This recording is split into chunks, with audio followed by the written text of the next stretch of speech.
What's up, everybody, and welcome to Shapes of Gaming, the weekly conversational podcast all about video games that's unedited, unfiltered, and unhinged. I'm one of your hosts, Matt Stenson, Neocharge on PSN, and joining me, as always, for episode number 13 is the Retro Gaming Encyclopedia, Bob Harriman, Leon Lyon-Hartley on PSN. Also joining us, he did our intro and our outro, the Goat Lord himself, Alex Meese, Goat Lord on PSN. How's it going, fellas? You can't get rid of me. I'm still here. No, man, it's good. It's going good. Just living my life as best as I can and playing a lot of good, playing one video game in particular, but let's gonna be honest, it's going to take a while to finish.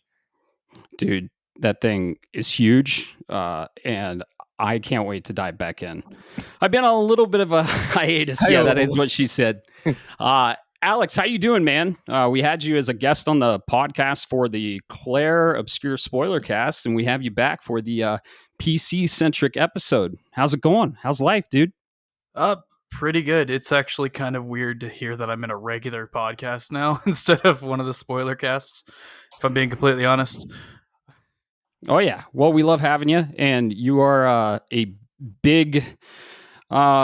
I don't know, you play a lot of PC. So this is a PC-centric podcast, and we wanted to have you on, and you're a friend and a good friend of the show. You did the intro and outro, which we really appreciate. So shout out to that.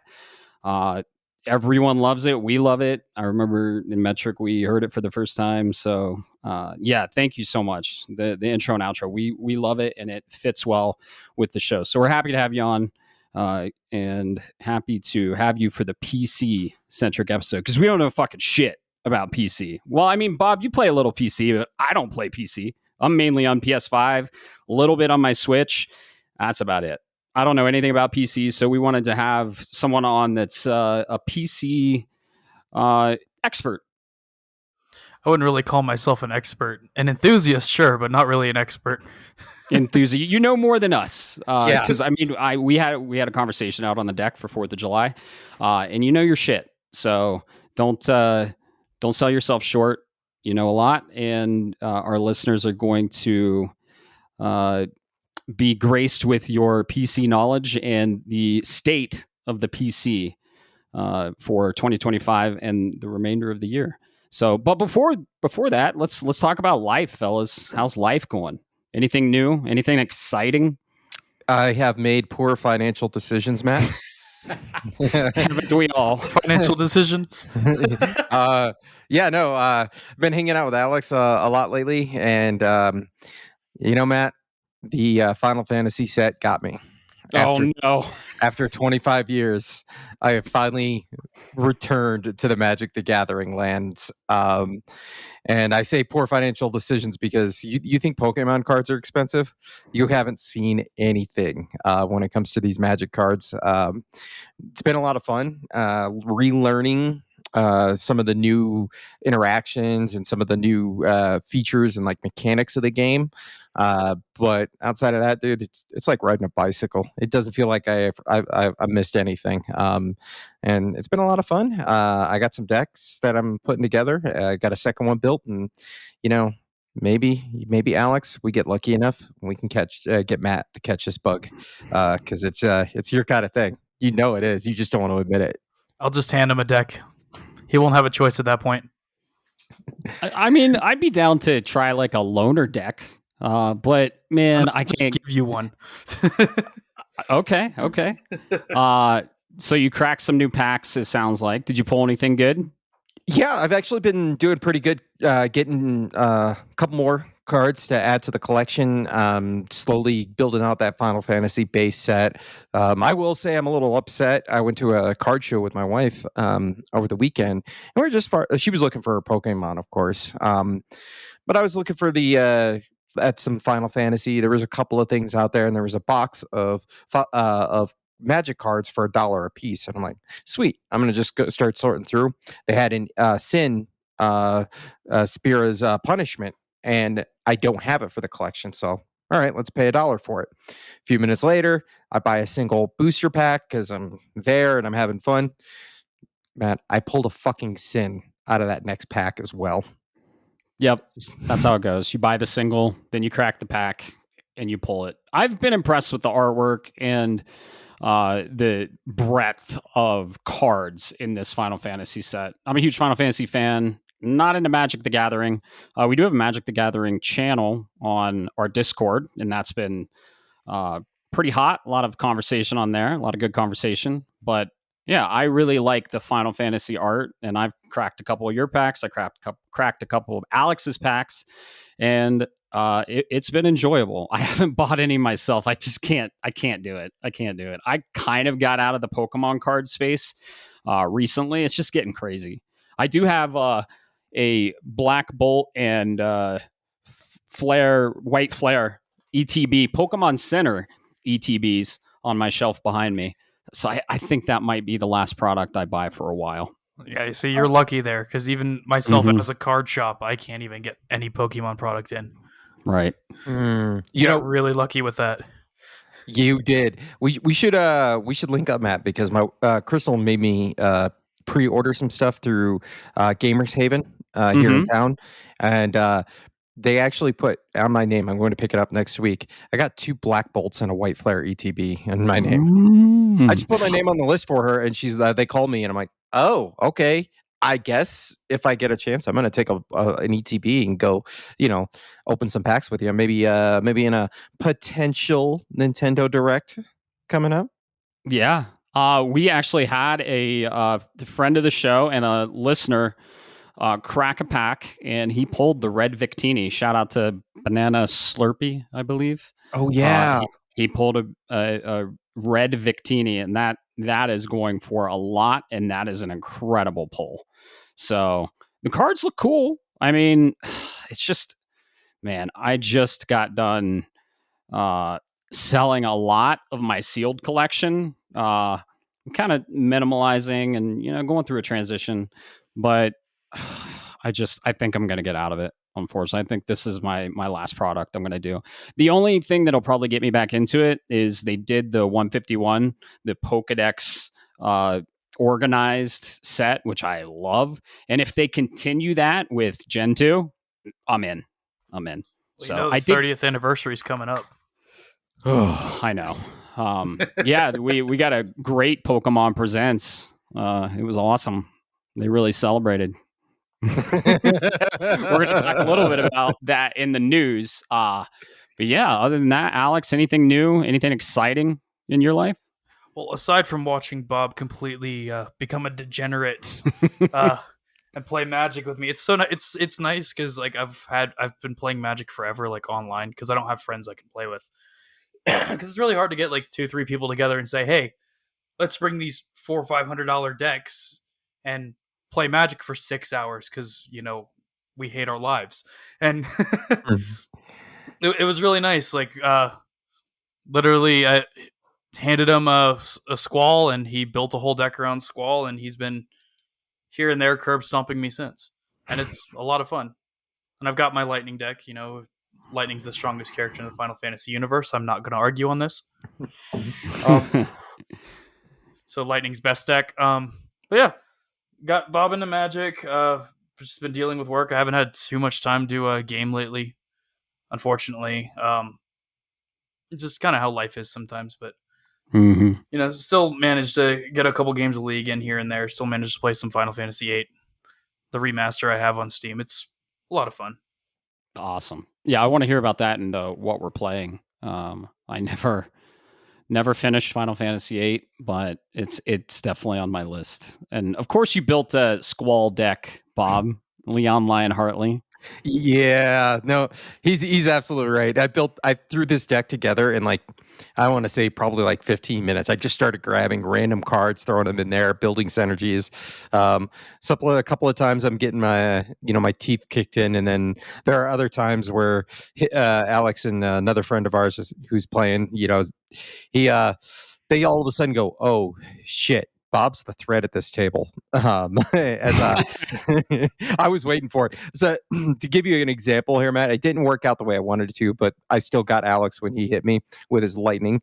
That was all stacked up. But our buddy Zach, he throws out the Cactar, and I'm waiting for him to attack me with his cactar. I'm trying to bait him the entire game because I had a response card that says prevent all the damage that's going to be dealt to this creature, and then add tokens based on the amount of damage. So I was waiting for him to hit me with a 10,000, damage cactar, so I could then turn around and sack my creature and create tokens based on the amount of strength that card had. So I was going to turn around and bring out 5,000 zombie token or 10,000 zombie tokens, and then just split it between the two of them and say game over. It didn't work out that way, but see, this is why it's like a chess game, Matt. I'm telling you, you would like Magic. I'll check it out. I bet a lot of our what's that? You will.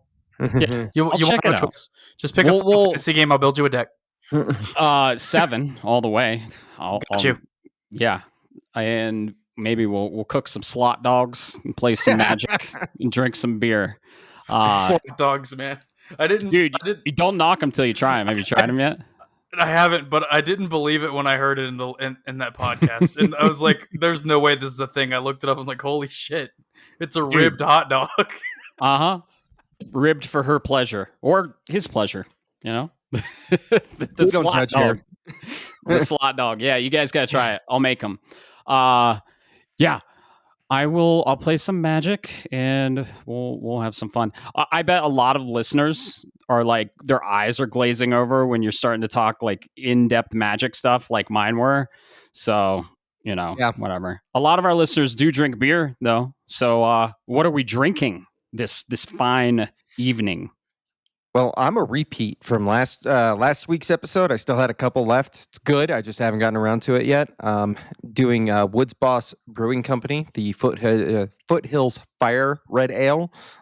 Still delicious, and I've got the last can right here. And I'm going to take a Sharpie. I'm going to write your name on it, Matt, because this one's for you. Excellent. You'll have to bring that over. I want to try that.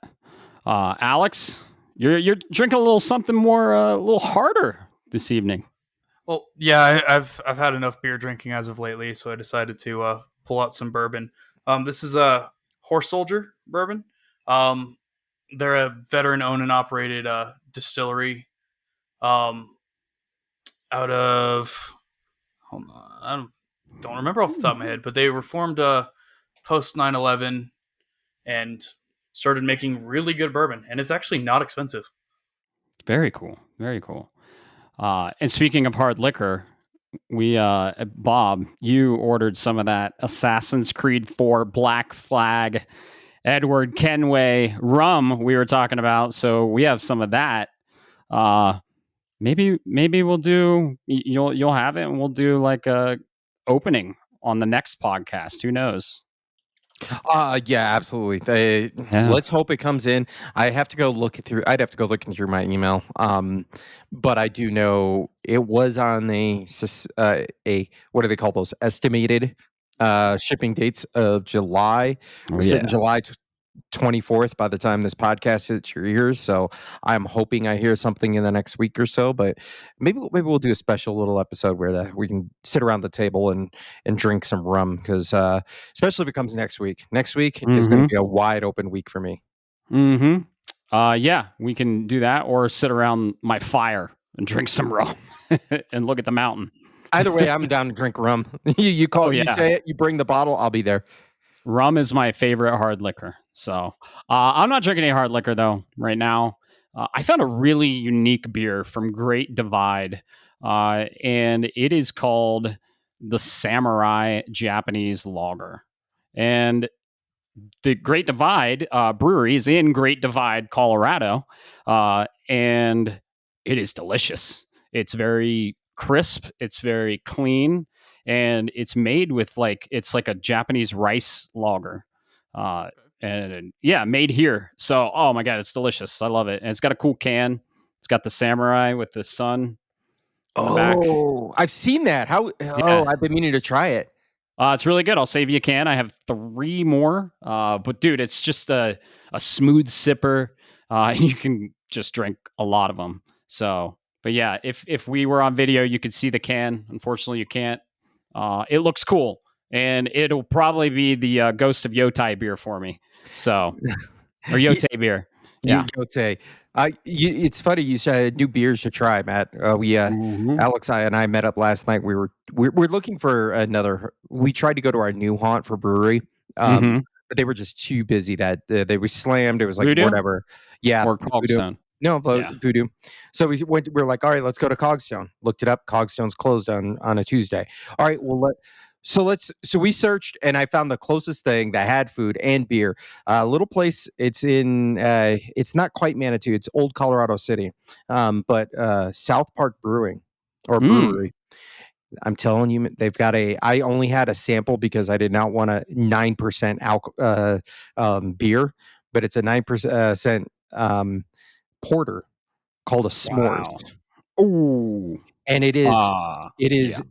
very delicious for a heavy beer like that. You do not realize how heavy it is because you get the graham cracker with the cinnamon coming through. You can taste the marshmallow. You can taste you get the whole gamut on that of the palate. The whole thing is there, and it doesn't get washed out by a very high ABU. So surprised! Shout out if anybody's been there, South Park Brewery. It's a nice little quiet place. Yeah, the food was amazing. The food was absolutely amazing. Beautiful, beautiful. My favorite brewery in Old Colorado City is OCC Brewing, Old Colorado City Brewing. They're right. Old Colorado City is like the original Colorado Springs downtown. It's a little more west, a little closer to the foothills. A lot of really cool old architecture there. A lot of cool shops, and yeah, that brewery is awesome. I want to try this brewery. It sounds like that s'mores porter is amazing. I can't wait to do that. But yeah, to round up the life stuff, I went and saw a movie, a very big movie right now or last week, and that was Superman. Have you guys seen Superman? No, can't say I have. Not the new one, no. Yeah, this is kicking off the actual DCU. James Gunn is kind of the head of it, like Feige is the head of the MCU, and it's the DC Comics universe. It was great. It was great. It's getting a lot of good reviews. I loved it. Don't go in expecting any dark, gritty DC stuff like we're used to. If you're a big fan of the Superman comics, you're going to be a big fan of this movie. The fight scenes were incredible. The acting was, the casting was on point. And man, the story was a little hard to keep up with, but it follows the comics pretty much to a T. And it was a fun, wild ride for a Superman movie. It's in my top 3 Supermans easily. It's a really good movie. I liked it. Interesting. Okay. I'm gonna have to go check that out. I'm not necessarily. I'm just putting it out there as like I'm not a Superman kind of guy when it comes to the superheroes. But excuse me. But I will say, if it's a good movie, it's a good movie, and I'm always down to do that. Oh yeah, it was a fun time. Yeah. So housekeeping, a little bit of housekeeping. We have a correction. I said the Game Informer has like 150 pages. I was like, that sounds high. It doesn't. I'm holding it right here. It has a total of 96 pages, and I was correct in saying there were 2 total ads. One is on the back cover, not even on a page. So 96 pages, 2 total ads, and incredible quality. You're going to get yours soon, Bob. I just want to make that correction. Issue 369 and issue 370 is probably coming out later this month. I'm excited for it, and I am very impressed with what they've done. So, Alex, are you subscribed to Game Informer? I was back in the day. Yeah. Like, teenage me loved it. Like, it was the only way I got to see about games that I was never going to be allowed to play anyway. So, yeah. Like, my parents had Game Informer. I read it religiously back in the day, and I stopped reading it. Don't have an active subscription now. Yeah, so I mean, I don't know how far along you got with Game Informer, but when GameStop bought them and they were all rolled up into that, the quality started lowering and everything like that. That's been fixed, man. This is like top tier quality for a magazine, and yeah, I love reading physical print before bed. And what better things to read than stuff about gaming? Then you have like dreams that are usually fueled with gaming content. It's great. It's great. Bob, where can people find us on Discord? Where do they go? Where the hell did they go to be part of this awesome community we have? First, you're going to need to grab some sage, and then you're going to need to collect the Dragon Balls. I'm fucking with y'all, folks. Now, you can find us online. You open up that web browser of your choice. I don't judge if you don't use Opera GX. And you go to https://linktr.ee/shapes of gaming. That's our link tree. You can go there where all of the landing pages, you'll find landing page links that redirect you to every place you can hear this podcast. YouTube, where maybe we're looking in the future, you can see this podcast as well. And you can hit the Discord and all of our other social media sites. The social media sites, if nobody's mentioned it, but yes, they are a little inactive right now. I am working through that. So please be patient. But once again, you go to https://linktr.ee/shapes of gaming. Yeah. So thank you. And yeah, go there, support us. If you love the podcast, leave us a review, rate us. That helps. That helps us reach more people that can join the community. 3 things we've been working on for, I don't know, let's say phase 2 of Shapes of Gaming. 1, we're trying to do video. We're going to do video soon. We're working on it. There's a lot that needs done for the video part. We're already on YouTube on audio. There's a lot that goes into that. 2, we are trying to get a easier link, so it's not link.tree, but there are some back-end pieces for that as well. And 3, we're trying our best with the socials. We have a person that might be working on that and be a little more engaged in social media. Bob and I aren't even on social media personally. I am, but I'm like a read only, and I think you are too. We do not utilize social media. It's just for me, it just doesn't bring a lot of value for me personally. But we want Shapes of Gaming to be prominent on that, so we're definitely working on that for sure. But yeah, we are constantly evolving. We are constantly shaping, and let's just call it phase 2 of Shapes of Gaming. So yeah, exciting things. I like that. Stage 2. Phase. No, this is a gaming podcast. It's stage. Okay. Level 2. Level 2, stage 2. I like it. I love it. I was going by the MCU, I guess, but I like stage or level. Stage 2, level 2, whatever. Yeah. Chapter 2. So we got a lot of really cool things in mind for the future that we're not going to share because they're very unique, and it's one of the reasons we started this. So stay tuned. What you hear now and what you see in the future is just the start of something we have planned and what we've been cooking up. So yeah, this is a huge journey we're excited to go on, and excited for everyone to go on with us and shape the way we talk about video games. So let's get into the news. So what's happened this last week? Well, I will say aside, I know we were talking about it before the show here in our document, but I do want to, this is my news of the week that really hit home, is the legendary Prince of Darkness himself is no longer with us.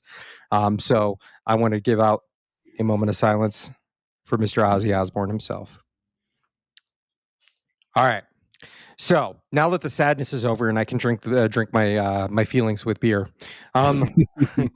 little gaming adjacent, if you will.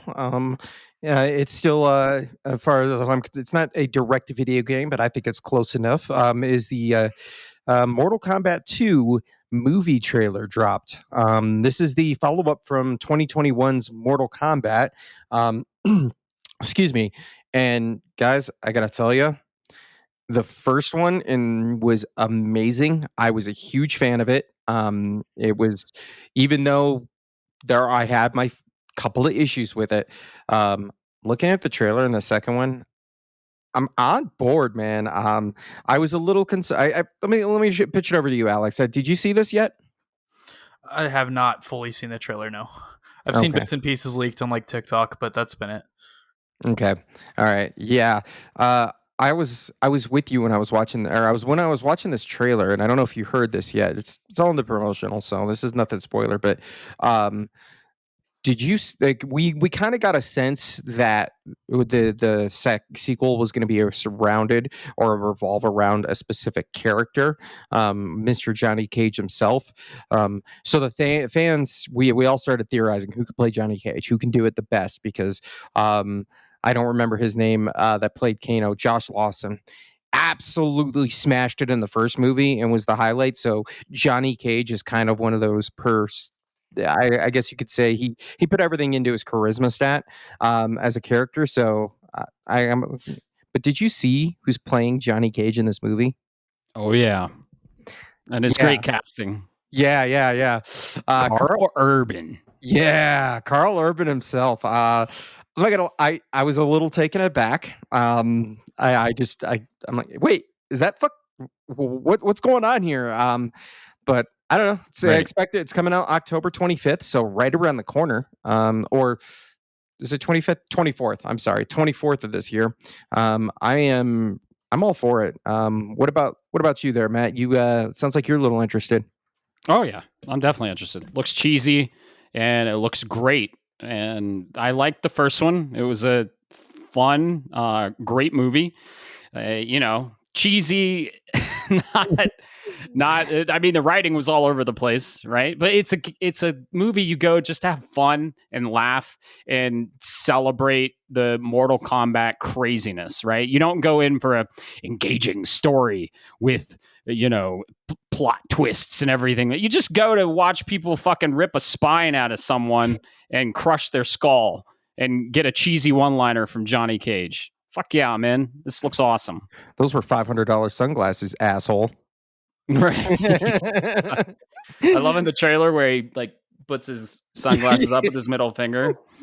Yeah. I think he's going to nail the Johnny Cage, and I think it's going to be great. So yeah. I think the one before this, the prequel to this movie, was one of the better Mortal Kombat movies we've gotten. We've gotten some interesting ones. So I like the direction they're going. I like that they're showing a ton of characters.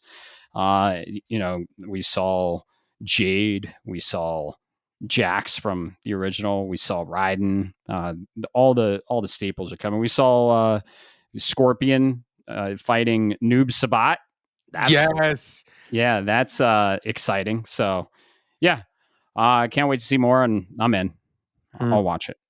I'll probably see it too. I did like the first one, so we'll see. Maybe we do a watch party for it. I don't know. I'm just thinking about that, because I'm going to be that asshole in there and be like, hey, did you know this? Did you know this? Did you know that? Like, for those that don't know, this is that retro or encyclopedic knowledge. Noob Sabat is actually a joke. Mm-hmm.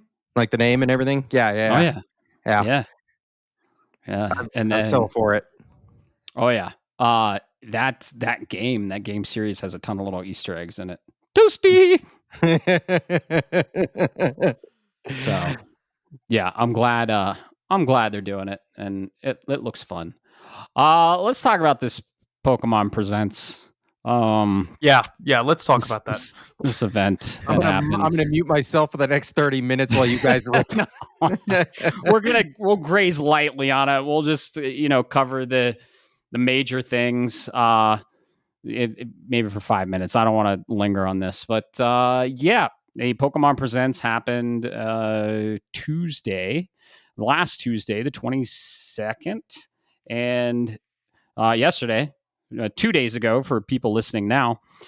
I was hopeful for it. I was hopeful. They teased a lot of stuff that didn't even come to fruition, but we basically just got some minor new things, but updates on the games we already knew about. Mega Evolution for Pokemon TCG, cool, but I'm kind of out. It's got a lot of cool cards. Let's see. We got updates on Pokemon Unite. We got updates on Pokemon Sleep. Nobody cares about that. We got updates on Pokemon Cafe Remix. Pokemon Go. This was probably the highlight of the show, which is unfortunate, but Pokepark Kanto. There's like a actual Yeah, like a little theme park based off Kanto from Generation 1 that's going to be in Japan. That's cool. So, yeah, I mean, what else? Just on the games, we just got like Scarlet and Violet updates, some Terror raids. I don't know. I was there for like new game announcements. Champions looks cool. What do you think, Alex? What did you think of it? Yeah, it was pretty lackluster. It honestly felt like I was watching an Nvidia presentation. I'll get onto that later.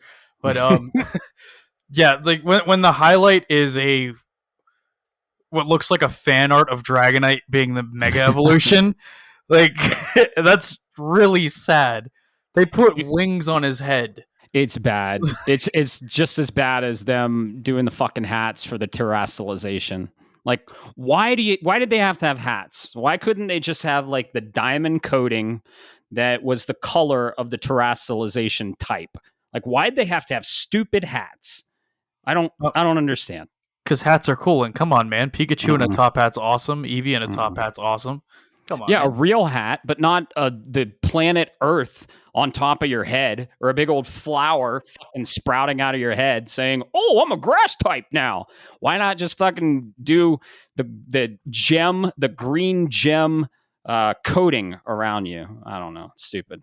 I've been watching the anime too. Pokemon Horizons, Search for Laqua, and yeah, the hats just get me every time on the anime, on the cards, on the games. I just don't know why they did it. So, yeah. What else did we get? We got the Pokemon Tales, the misadventures of Sir Fetched and Pichu, however the hell you say it. Pichu, yeah. Yeah. I mean, it looks like a CG little short. Pokemon Concierge, that was fun.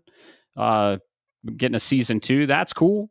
And then they closed the presentation with Pokemon ZA, like Pokemon Legends ZA. Come on, we don't need to hear anything about this more about this game.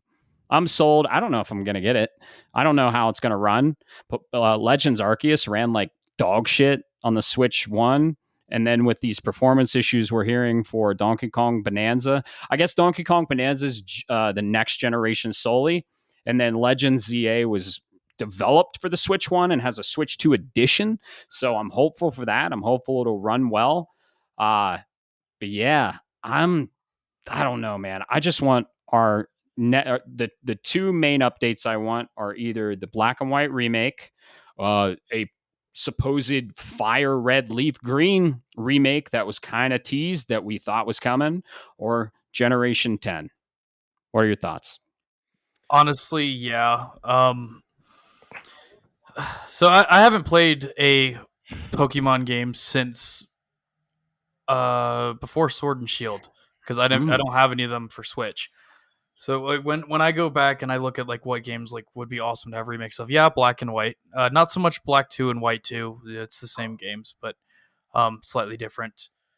Right. But they, especially with the Black Bolt and White Flare stuff, I really, really expected it. But, you know, Pokemon Company has a way of just letting me down all the time. If it's not with the TCG, it's with the games or other media. So it doesn't really surprise me anymore at this point. Right. And Game Freak is apparently working on a completely different game for multi-console. Beast of the Sanctuary or something like that. What is it called? I think it is Beast of the Sanctuary. I know what you're talking about, but I'm totally on board for it. Yeah. That was a huge surprise at Summer Game Fest. Yeah, like Beast of Reincarnation, by the way. Reincarnation. Yeah, I was looking at it. Dang it. Thanks. Yeah, like let Game Freak, open up their wings, see what they can do. Because obviously, I honestly think the Pokemon Company is really limiting them nowadays. Mm-hmm. Yeah, exactly. If you haven't played Scarlet and Violet, I loved it. I think playing it when you get a Switch 2, I would highly recommend you play it on the Switch 2. It's a great Pokemon game. I love Generation 9. I played them back to back. I don't know why. They ran like absolute shit, but they are completely different games on the Switch 2. Highly recommend you check them out now that they're on the Switch 2 and they have a free update. So if you're a huge Pokemon fan, there's a ton of quality of life stuff in there. Maybe when you come over next, I'll show you it on the Switch too. It's incredible looking. It's a new game, man. They did a lot, and I can't believe that game was underneath what they gave us at launch. It's just like, come on, guys, what are you doing? So yeah. That was Pokemon Presents. We just wanted to touch on it lightly. Nothing really new announced in the game space, and then we got a Pokemon Legends ZA bundle for the Switch. It's not even a themed console. They're doing the same thing that they did with Mario Kart World, and it's a bundle. You get a digital code in there. In my opinion, it's the same fucking thing except different art on the box with a different code in the box, and I feel like we're going to see this a lot with the new games. So I'm not a fan of it. I mean, it's awesome for people that that this is a system seller for them and they want the digital game. Awesome. Go buy the bundle, $4.99. Great value. You get Legends ZA for like $50. So, but not for me. Are you going to play Legends ZA when it comes out? Did you play Legends Arceus, Alex? No, like I said, I haven't played any of them that were for Switch. Oh, yeah. So anything past, like I played Sun and Moon, Ultra Sun, Ultra Moon, XY, but I haven't played anything past those. Yeah. And then, like, check out Scarlet and Violet. They're awesome. And like the Diamond and Pearl remake is like, I'm not a big fan of Gen 4, so that one didn't even tempt me anyway. I love Gen 4 and I love Gen 5, and I want that black and white remake with the same engine. So, all right, Bob, we're back. You can come back. We're done talking Pokemon now. Oh, hey, how's it going, guys? What is it? What are we talking about? Snorlax? The news. Is that the it? news. No, I'm just teasing with you guys.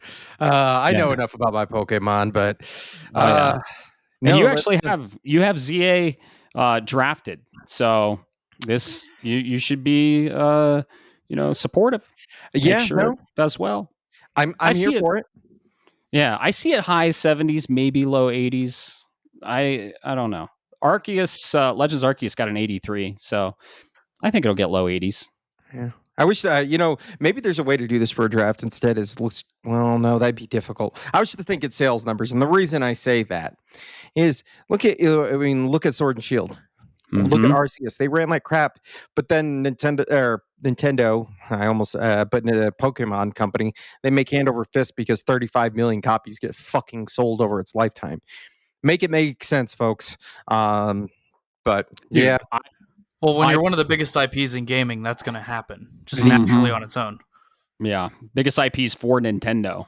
It's crazy. I didn't play Scarlet and Violet on launch, but I did play it on Switch 1, and man, it was so fun, right? Gameplay's king, and the quality of life stuff was there. Really cool new Pokemon, really awesome world, but it looked and ran like shit, and I have no idea why they released the game in that state, but I played them back to back because I loved them so much, and I could play through the performance issues.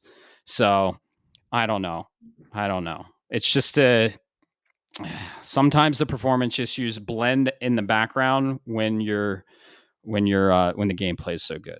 But with PC, I get it. Like if you're used to the 60 frames, and I'm used to 60 frames too.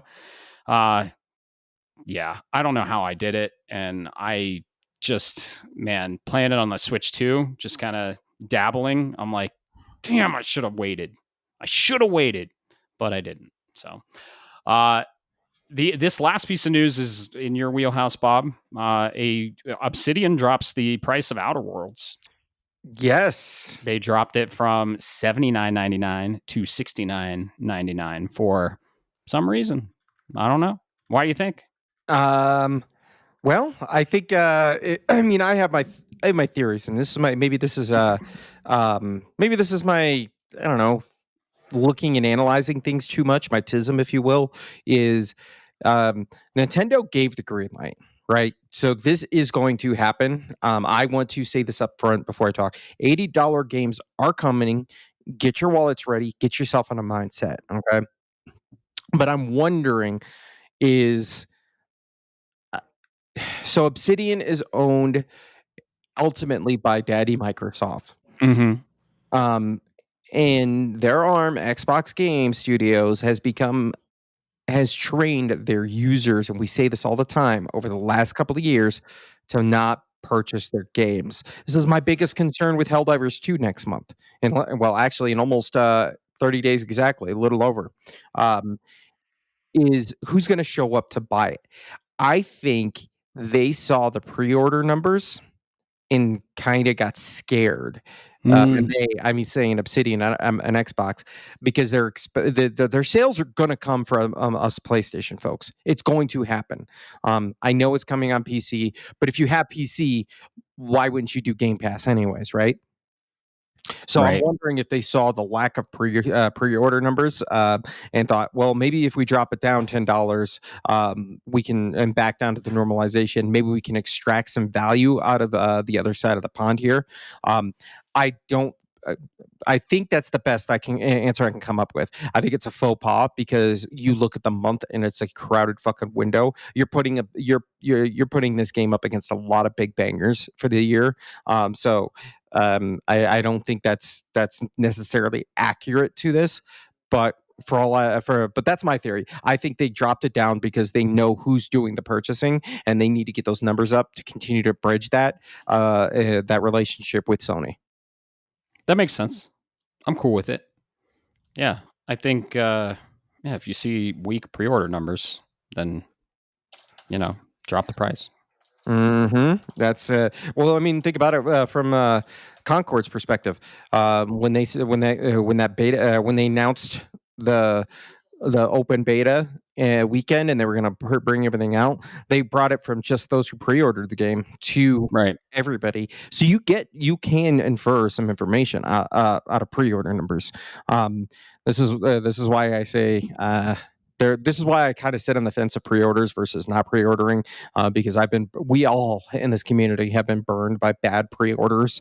I pre-ordered it. I pre-ordered Borderlands 3, and then it launches like absolute dog shit. So yeah, you got to pick and choose. Yeah, and very rarely do you ever see like publishers lower the price. Like this is rare to see, so it's interesting. We'll see how it goes for him. Yeah, and I will say as a PC gamer too, like I've used Game Pass, but there's 1.5 million reasons not to use it. The only one reason to use it is convenience. First off, you lock yourself into a payment plan every single month, right, to be able to play the games, and it doesn't have absolutely everything that you might want. There's only select games in the whole Microsoft and Xbox catalog that actually make it to Game Pass. So like I was lucky enough to get Clair Obscur. I loved it, canceled my Game Pass, and bought it. Because I didn't want to keep paying for a subscription where I'm going to realistically, over the course of a year, spend over $100 for a $50 game that I might not play every day. He canceled his pre-order, got his money back, and then used that money to buy Claire. Right. I don't know why they do that. Yeah, it's a subscription model, and you don't own anything. So I'm not a big fan of that model, and I've never really used. I mean, I've used PS Plus. I've never used Game Pass. So. Oh yeah, PlayStation Plus was the only reason why I ever got Hollow Knight to begin with, because it showed up as the free game of the month. Oh yeah. Well, fun fact: I do actually play my PS4 every once in a while. It kind of sits there and collects dust, but sometimes it gets played. Yeah, you're getting a PS5 soon. Yeah, soon. Got to get the wife for Switch 2 first. But I'll have a PS5 soon. Heck yeah. Still not converting though. I'm still this big, huge black box here is still my main. We'll see. You said you have a piece of news. What's new in the gaming or the PC gaming world? Okay, so this isn't just PC gaming. This is kind of like the tech world in general. Okay. So Nvidia just the other day successfully became the first $4 trillion company in the world. They have surpassed Apple and Microsoft by almost $750 billion. Wow. Holy! I wish I had stock. Yeah, and to put this into perspective too, this meant that over his tenure in Nvidia, Jensen Huang, the CEO of Nvidia, has gone from a practical nobody to now the 9th richest person in the planet. Damn.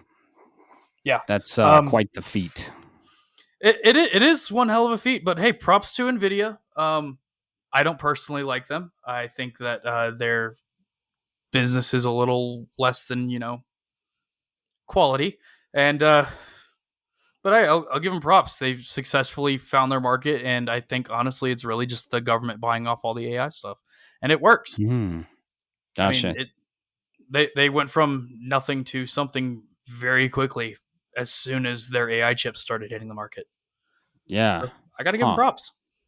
As much as I I might not like them. Right. I don't have a lot of experience with Nvidia. My graphics video cards come soldered to the board on my consoles. So and on your freaking PCs. Yeah, but that's true. Yeah, on my PC too, my Mac. Yeah, I don't really have to deal with their. I guess this isn't them, but they're a huge scalping market, and they price gouge the shit out of the newest stuff. So Nvidia also, I could go on a rant about this for hours, so you're gonna have to reel me in if I go too far. But Nvidia also releases their things at far too high of a price point to begin with. So like, I look at Nvidia as they are the single man's graphics card company. Right. Period. End of story. Because ain't nobody with a family going to drop $1,000 on a graphics card that's going to be irrelevant in 5 years. Right.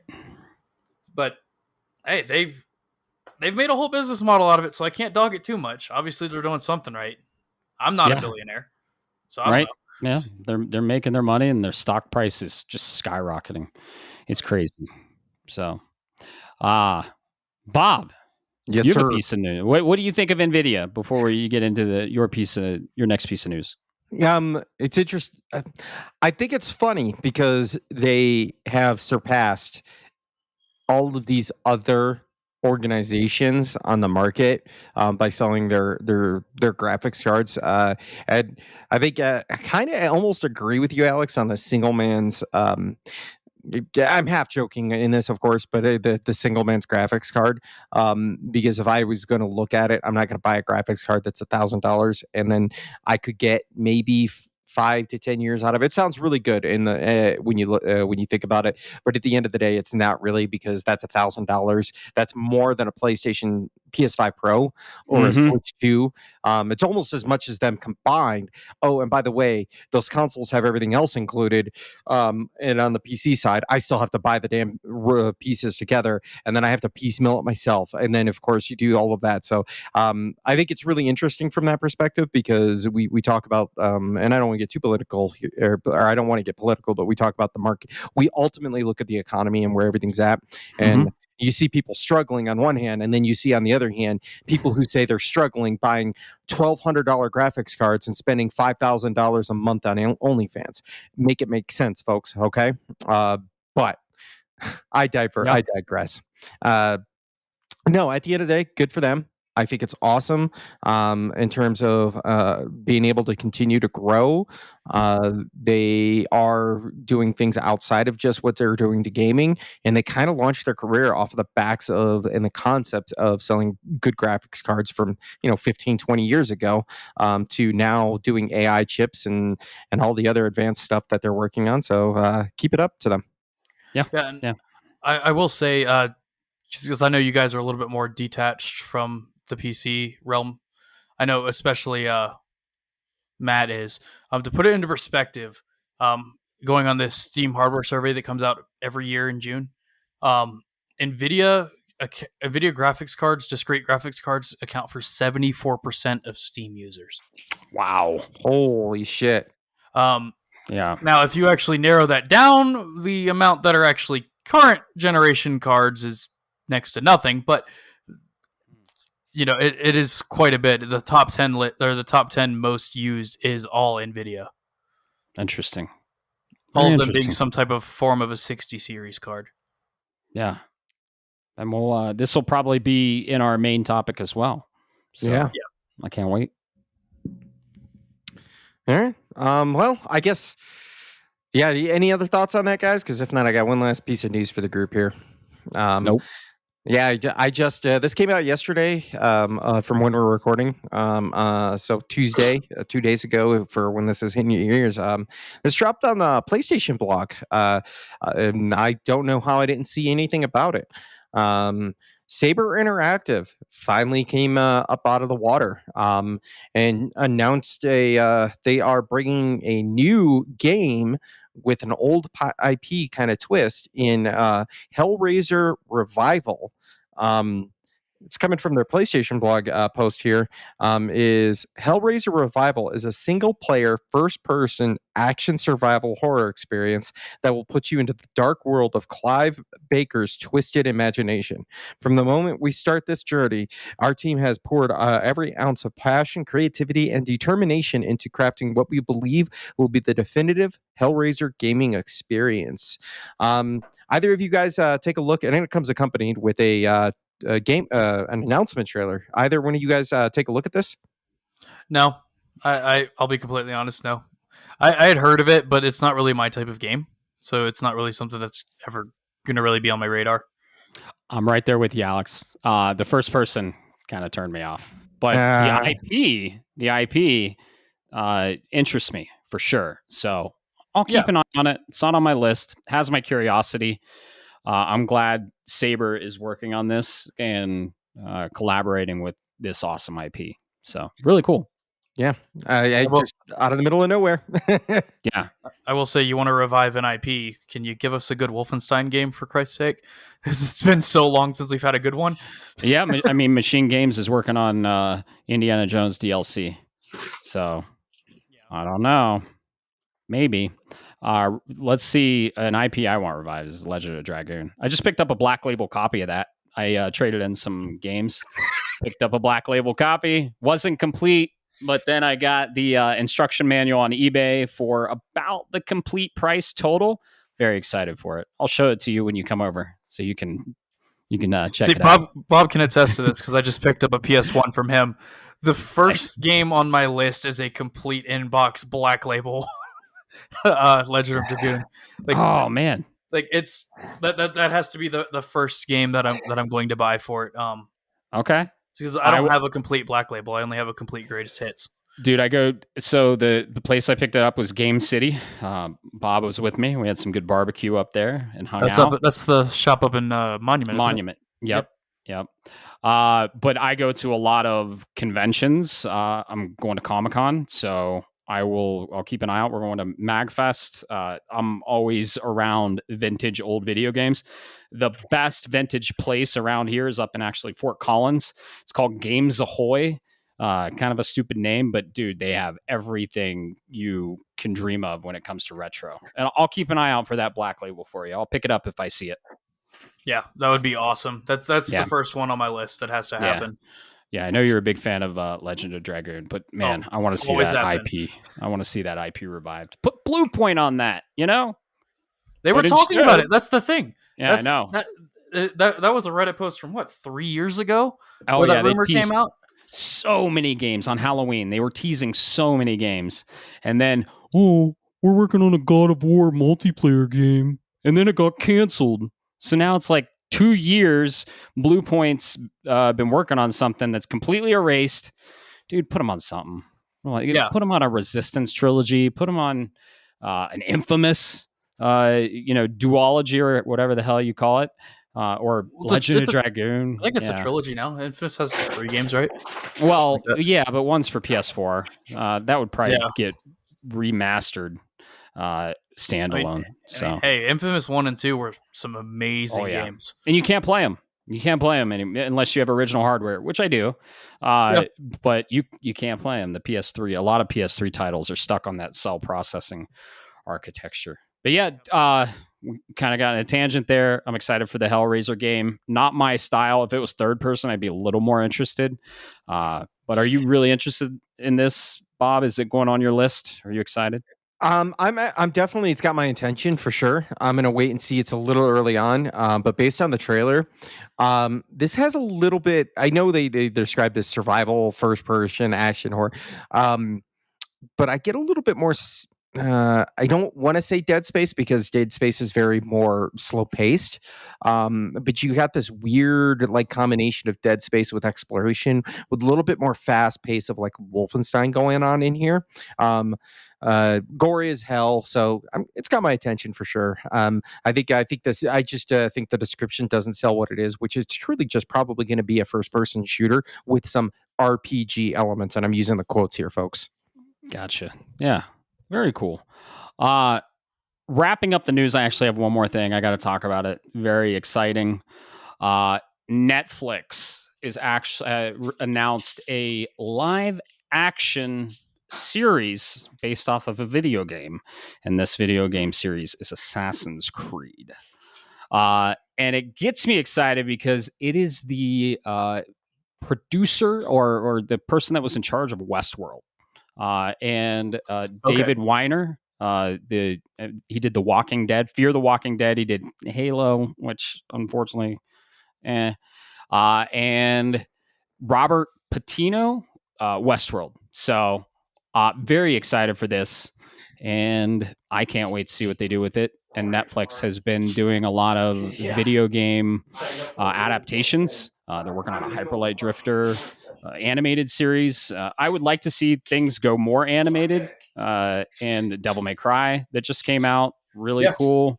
So I'm excited for this. I don't like it that it's live action. I would rather have it animated, but oh well. Yeah, let's do what we're playing after, and let's get into the main topic. Why are we here? Alex, this is kind of all you. This is a episode specifically on the state of PC gaming. You're heavily into PC gaming. Bob and I aren't. And we just wanted to bring you on because you're the connoisseur of PC gaming. And I guess, where do we start? How long have you been, gaming on the PC? What's your rig like? What's your setup? And what's the state of PC gaming now? I always see like this Dead Space came out and the port was completely broke on PC. And I always see, mixed things about the PC gaming landscape. What's going on in the PC world, Alex? All right. So I've been gaming on PC since World of Warcraft's first expansion, Burning Crusade. My old man got me a free trial of World of Warcraft back then. And kind of like that, I think that game and little series of games by Wild Tangent, the Fate games, where it really got me into PC gaming. A little bit of the first Far Cry as well. Been gaming mostly PC since. Yeah, my setup, though, it's not anything crazy, honestly. Got my big old 32-inch, curved monitor. This is where I'm going to embarrass myself and blank on all of my hardware. All good. Got a 7800X 3D processor and a AMD 7900 XTX. It's great for 2K gaming, some 4K. I don't really play 4K, but it's great. It does the job. Then I've got my lovely MMO mouse. That's my go-to. It's my Corsair Scimitar. My Razer Huntsman Mini. Like I'm for PC, I'm quite a bit function over form. I don't my setup has all the lights in the world. Yeah, my desk has lights on it too, but those RGBs. Yeah, but my PC's just glowing green. That's all I have it do. To match the theme. It's all my whole setup's all anime stuff because I'm a total anime nerd. Yeah, and I just like to keep things a little bit more simple. I'm not the kind of guy that needs like liquid cooling. I don't need a wall of monitors. I have that at work, and it drives me insane. So it's very much function over form. Very cool. What are like the hard specs on stuff? Okay, so hard specs. My processor is better than your PS5. My graphics card's better than your PS5. Anyway, so all joking aside, I have currently right now 64 gigs of DDR5 RAM. That's not just for gaming though. I also use my PC for music production and. Very my cool. god. Okay, we gotta let listeners in. We gotta let listeners in on it. All right, so we lost Bob, and we tried to flow through. We lost him. I don't know, like 5 minutes, and he came back.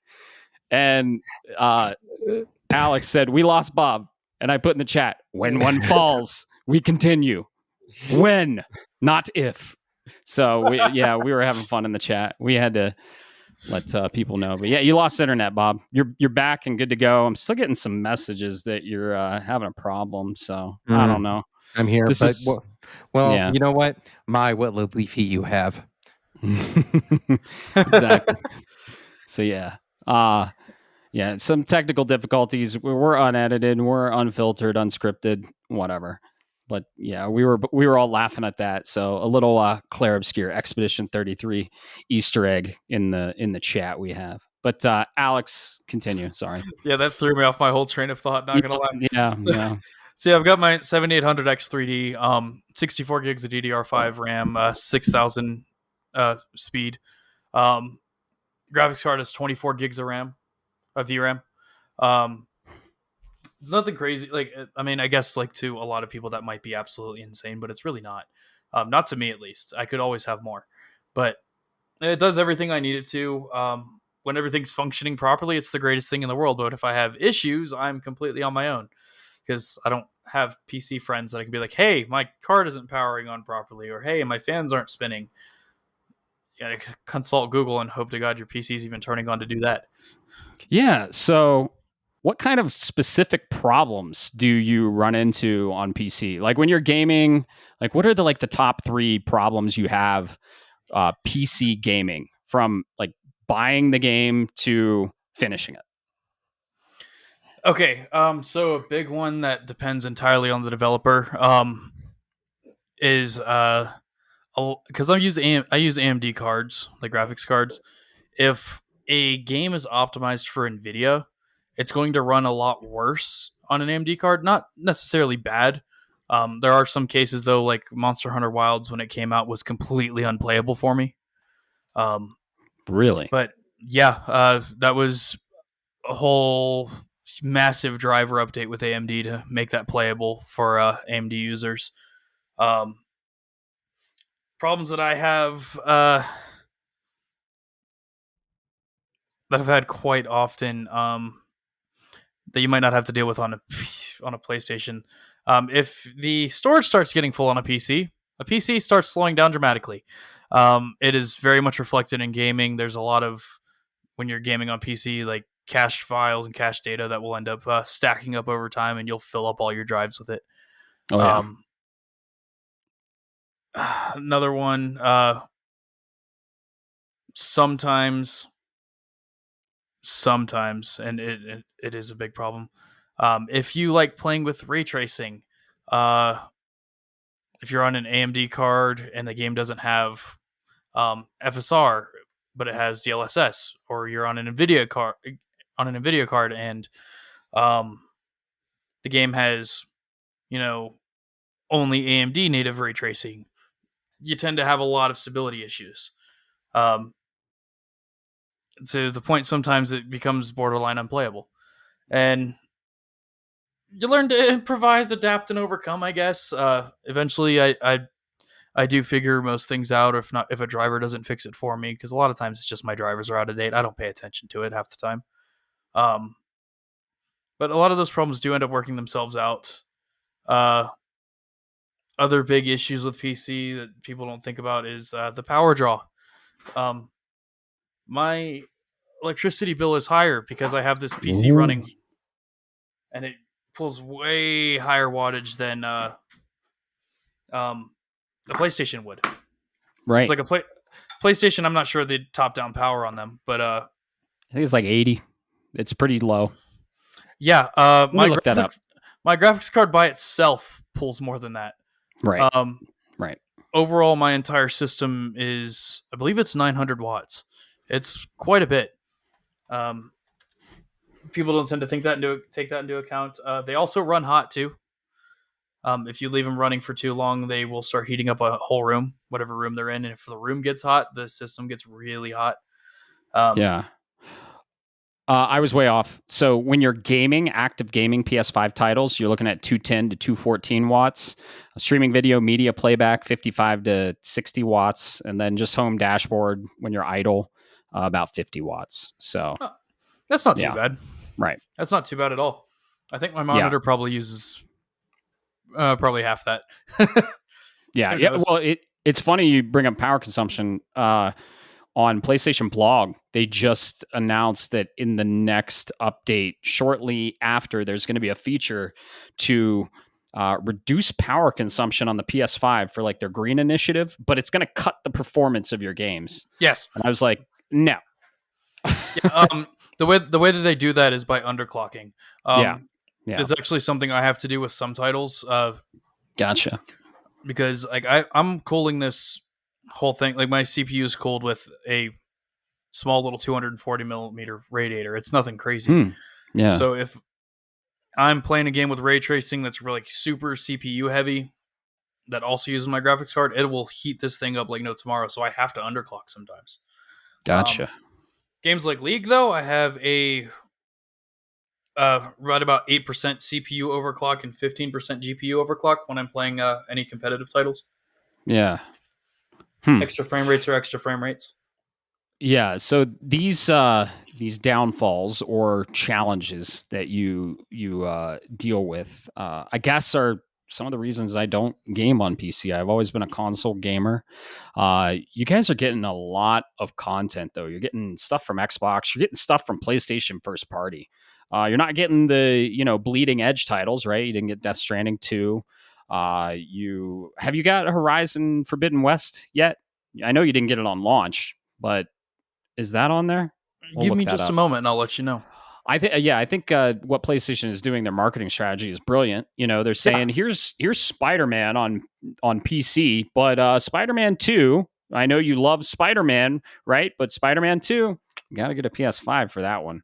And they'll probably do that. They did it with Horizon. They released Horizon for the PC, and then they're like, Horizon Forbidden West, guess what? You got to get a PS5 for that one. Horizon Forbidden West is on PC now, but only the complete edition. Gotcha. Okay. You have to buy it on Steam. It's very enticing. It's Steam is like an amalgamation of all of the big players except Nintendo. Of course, you're not getting first party titles from Nintendo on your PC. Never. If only. Never. You can do ROMs and mods and stuff like that, but not official ones.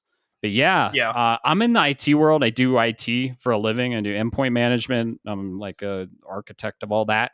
And I work on computers all day. The last thing I want to do when I want to just relax and game is fuck with a bunch of settings and drivers and all that shit on PC. It's just why I've never gotten into PC gaming. I also like sitting on my couch, laying back, controller in hand, and just diving in a very comfortable setting, not on a desk with a keyboard and mouse. But that's just me. Yeah. That's just me.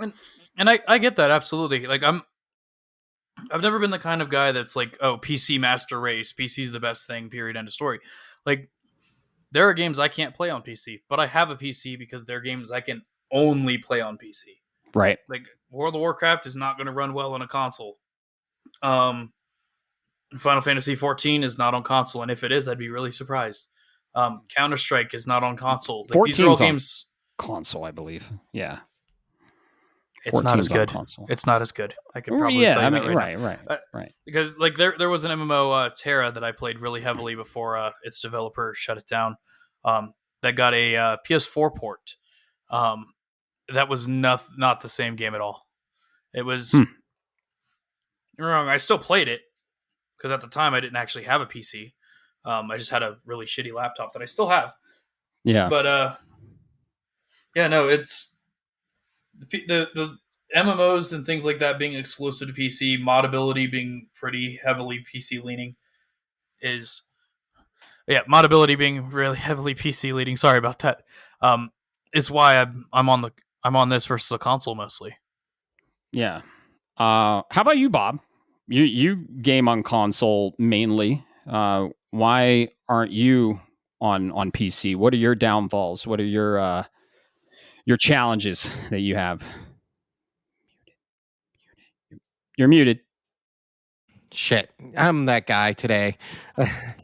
That's all right. It's been one of them days, folks. But no, seriously, it comes down to two parts. One is the money, dollar bills, like we discussed earlier. So you can get graphics cards that are going to run games they're going to run modern day games. The problem is they're not going to run modern day games that you would get out of a high performance pro like a PlayStation 5 or, dare I say, the Xbox Series X console. You're just not going to see that, particularly because that's not what they do, right?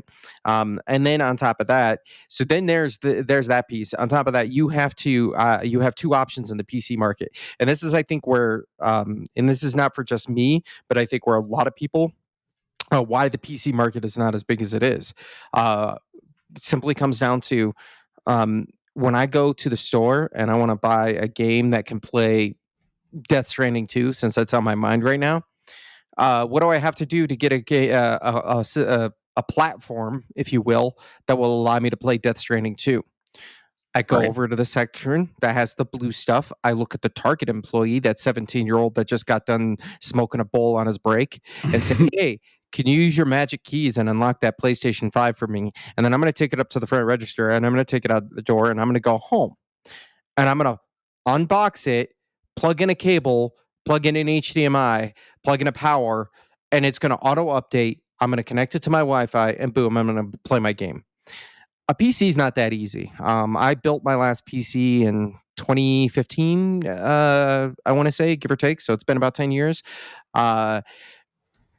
It was a nightmare. There was a bad. I don't want to get too technical, but there was a bad part on on the motherboard. More specifically, if anybody's curious, it was a bad north side bridge because I couldn't get certain peripherals to communicate, so it wouldn't boot up. All this other stuff. I had to troubleshoot the RAM slots, the CPU, the power supply, the graphics card. I had to unhook each individual component and reconnect them to test and see if it worked. Eventually, I got the PC up and running, and it ran beautifully for the first couple of years. And then new games came out, and I needed an updated graphics card, or I was going to need a new storage capacity. I was going to need this in order to keep it running. And the only reason I got as far as I did is because I do this stuff for a living. I'm not a technician, if you will, a bench technician, but I've been doing IT work for 20. Yeah, you are. I've been doing IT work for 20 years now, right? I'm no dummy. Do I know much about the latest high-end cooling or liquid cooling processes and stuff? No. But at the end of the day, that's coming from me. Now imagine trying to tell that to a parent, because your other option is you go and you buy a pre-built. And Alex I don't know what your Alex's opinions are on it, but pre-builts are kind of they can be very hit or miss because you're paying somebody else to build it together. Actually, now I think about it, what are your thoughts on the pre-built market right there, Alex? Where do I start? Okay, so this isn't from a sense of pride at all, because I built my PC. I spec'd everything out. I read the reviews and did it piece by piece. But this is not coming from a sense of pride. I do not necessarily agree with pre-builds for any reason other than convenience, because you are spending more money for a pre-build, sometimes 20 to 30% more for a pre-build than if you had just bought the parts yourself. I get that, yeah. Mom and pop buying a PC for their kid might not know how to put it together. I get that. It's not easy. I've done it a million times, and it doesn't get any easier anytime. But pre-builds are, like Bob said, really, really, really hit or miss. They're either phenomenal or they're the worst thing in the world. Because you can go on Best Buy right now and buy $1,000 pre-build that can't game. Oh. You can go to Micro Center, buy $1,000 pre-build that can't game modern titles. Or you could spend $1,000 yourself and spec out something that performs like a PS5. The problem is, where you're spending more money on a PC than you are for a PS5, and I'll fully admit that. My graphics card alone costs me more than a PS5. So I get that. There is that disparity of price. And the whole things moving out of irrelevancy, I get that too. I have a 1060 from 10 years ago sitting downstairs in a box, and it is my backup graphics card in case I need to be able to boot my PC on because my graphics card died. Because it cannot do anything. And that's just one from 10 years ago, and that's a 4 gigabyte card. Gotcha. Nowadays, I believe the PS5 has, 8 gigs of VRAM? Yes. Something like that? Either 8 or 12. Yeah. That tells you how demanding modern titles are. And if you go on something like Call of Duty at 1080p high is going to still run 11 gigs of VRAM. Yeah. With no ray tracing. And right. Even more so if you're in 2K, and some games are just flat out unplayable in 4K. Like it, just the way they perform on PC or what? Yeah. Unfortunately, with PC, like if you don't spend the money, like it's very much pay to play. If you do not spend the money, you're not playing in 4K. If you don't spend the money, you can't even play in 2K. Granted, 2K is a little bit more inexpensive now, and there are cards that can do some games in 4K, like the Nvidia 5060 8 gigabyte card, which shouldn't exist, but I can get into that later. They can game in 4K, but that doesn't mean they're good. Right. Yeah, just, man, hearing all these intricacies, and I mean, PCs are so modular, right? You can replace all the parts on them. I mean, dude, I love building shit. I'm heavily into technology. I would love to build a PC, but yeah, it's the price, the expense, keeping up on the costs of all of the parts and pieces that go into it, and then a lot of these ports, or a lot of stuff is developed on console and then maybe ported to PC, and these ports are not great, or they don't perform well. And then I like the controller input method very much. The keyboard and mouse, like when you were talking about the Claire Obscure stuff, you're like, well, in this menu it's A B C D, or in this menu it's A E A S Z, and I'm like, I just use circle and square, man. Yeah, the fact that the full game is played with QWE, ASD, and a space bar. Yeah, it's yeah, that's crazy. Yeah, I mean, I don't want to be too negative on the PC. Like, what are the positives, right? Why do you game on PC? I mean, the positives, of course, like the ultimate performance. If you pay for it, if you build it, it will come. But what are the positives, and like why do you do it? I can start that one off. So you mentioned, and it leans into the controller aspect.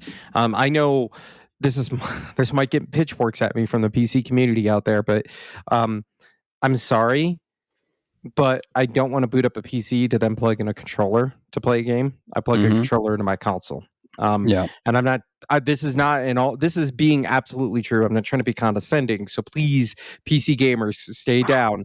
But I play real-time strategy games and other genres on a PC because the interface is much more intuitive versus on a controller with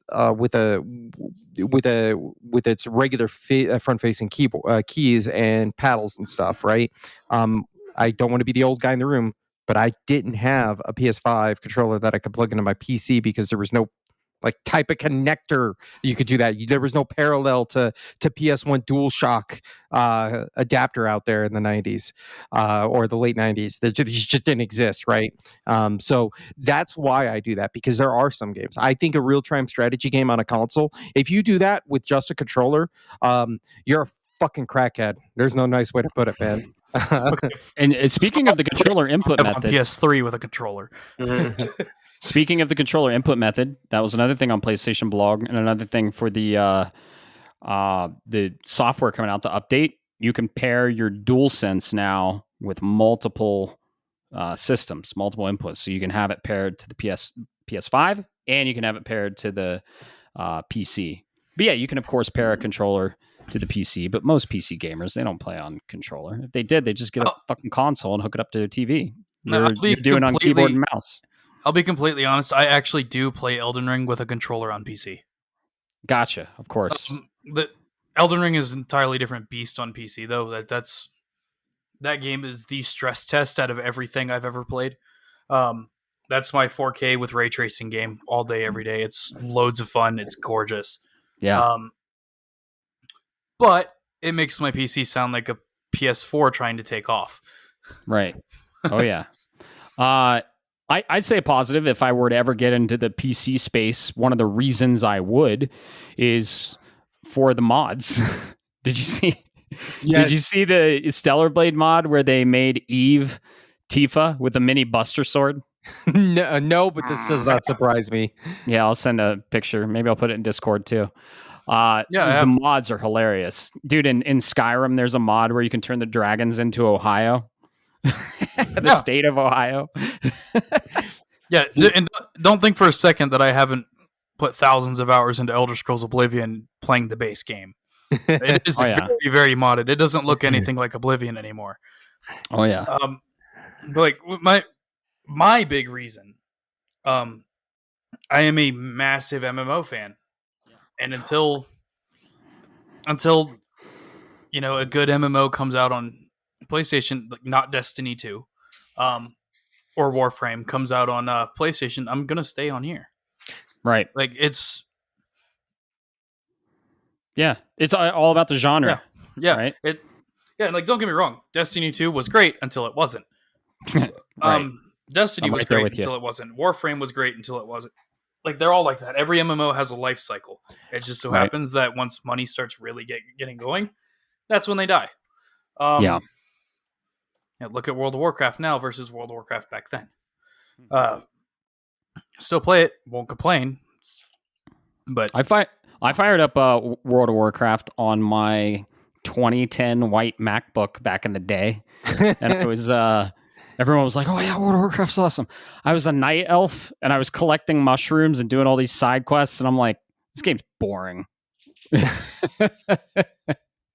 So, hey, I didn't have friends to play with. I was doing a lot of side quests in the beginning. I was just grinding. It's not for me. It's my opinion. World of Warcraft is a commercially extremely successful title. So I'm just telling you my experience and my opinion. Games are subjective, of course. If you love World of Warcraft, awesome. I'm super happy for you. There's a ton of content there. It's got a huge gaming community. So before the forks and the pitchforks and torches come out, that's the thing, dude. Like you were saying, the PC elites, right? If you're on PC, like they need to understand that art is subjective, and you can play on the console you want, depending on the genre you want. I never am like, PC sucks, PS5 is better. If someone came to me and was like, hey, I'm thinking about getting into gaming, what should I get? My first question, it's not gonna be a statement. It's like, oh, PS5 Pro, it's awesome. My first question is gonna be, what kind of games do you like? What do you play? And you tailor that to the genre they play. If they're like MMOs and I have a awesome rig already, I'm like, yeah, go PC, man. If they're like, third person story driven action adventure narrative heavy finely crafted titles, well, you get a fucking PS5 Pro then. Yeah. And that's fair. Yeah. Like you're not wrong at all. You got I do agree, like the PC elites are a little crazy. But like it to the point where, I know, just as somebody who also owns consoles and also enjoys their consoles, I even take times where I'm not playing the game and I watch Aurora play, my wife, for anybody listening, play on her Switch, play like Date Everything and stuff like that. I have just as much fun doing that. I don't have to be on this big black box here. But there's a lot of people who have to swear by it, and a lot of it's confirmation bias and purchase confirmation, because you are spending a lot of money on the whole setup. None of it's cheap. So the people that are like, oh, PC's master race, how much of that is actually true anymore? next to none. Right. The fact of the matter is, you showed me over at your place by firing up Death Stranding 2. You can spend $600 on a PS5 Pro and get the same, if not better, performance than most people's PC builds. Yep. It didn't used to be that way, but it is now. And that's where I think we're definitely getting into this territory. Like you said, that performance. It's going to be interesting over the next couple of years because PCs are ultimately the quote unquote more powerful option. That's I'm not going to say that's where they've always been, but they kind of always been in that direction. But I the way how do I want to put this? All right, so consoles are always going to be less powerful than a PC, but traditionally, from my experience over the last several decades, is when you're playing on a PC, it's because the developers have been given a dev kit. They know the hardware. They know it intimately. They know how to optimize it because it's a box that's been designed to run very efficiently. It's very German, yeah. It runs efficiently. That's what they do. They squeeze every bit of performance they can out of the 250 watts, while the PC is just a full-on American muscle car. Let's keep throwing enough pistons at it to solve the problem. And it's coming in, and it's going to end up coming to a junction. And the reason I say this is because PCs are drawing a lot more power because they are more powerful. But now we're starting to see this movement towards let's not be as let's be more power efficient. If you remember a couple of years ago, California started putting extra. They started doing some stupid stuff. I'll let you go look it up about the amount of power that your PC pulled. Put that into a different like categorization of commerce, so that it was being taxed differently. Yep. See, Alex knows what I'm talking about. So we're coming to that point where I think there's a good opportunity for both sides to coexist.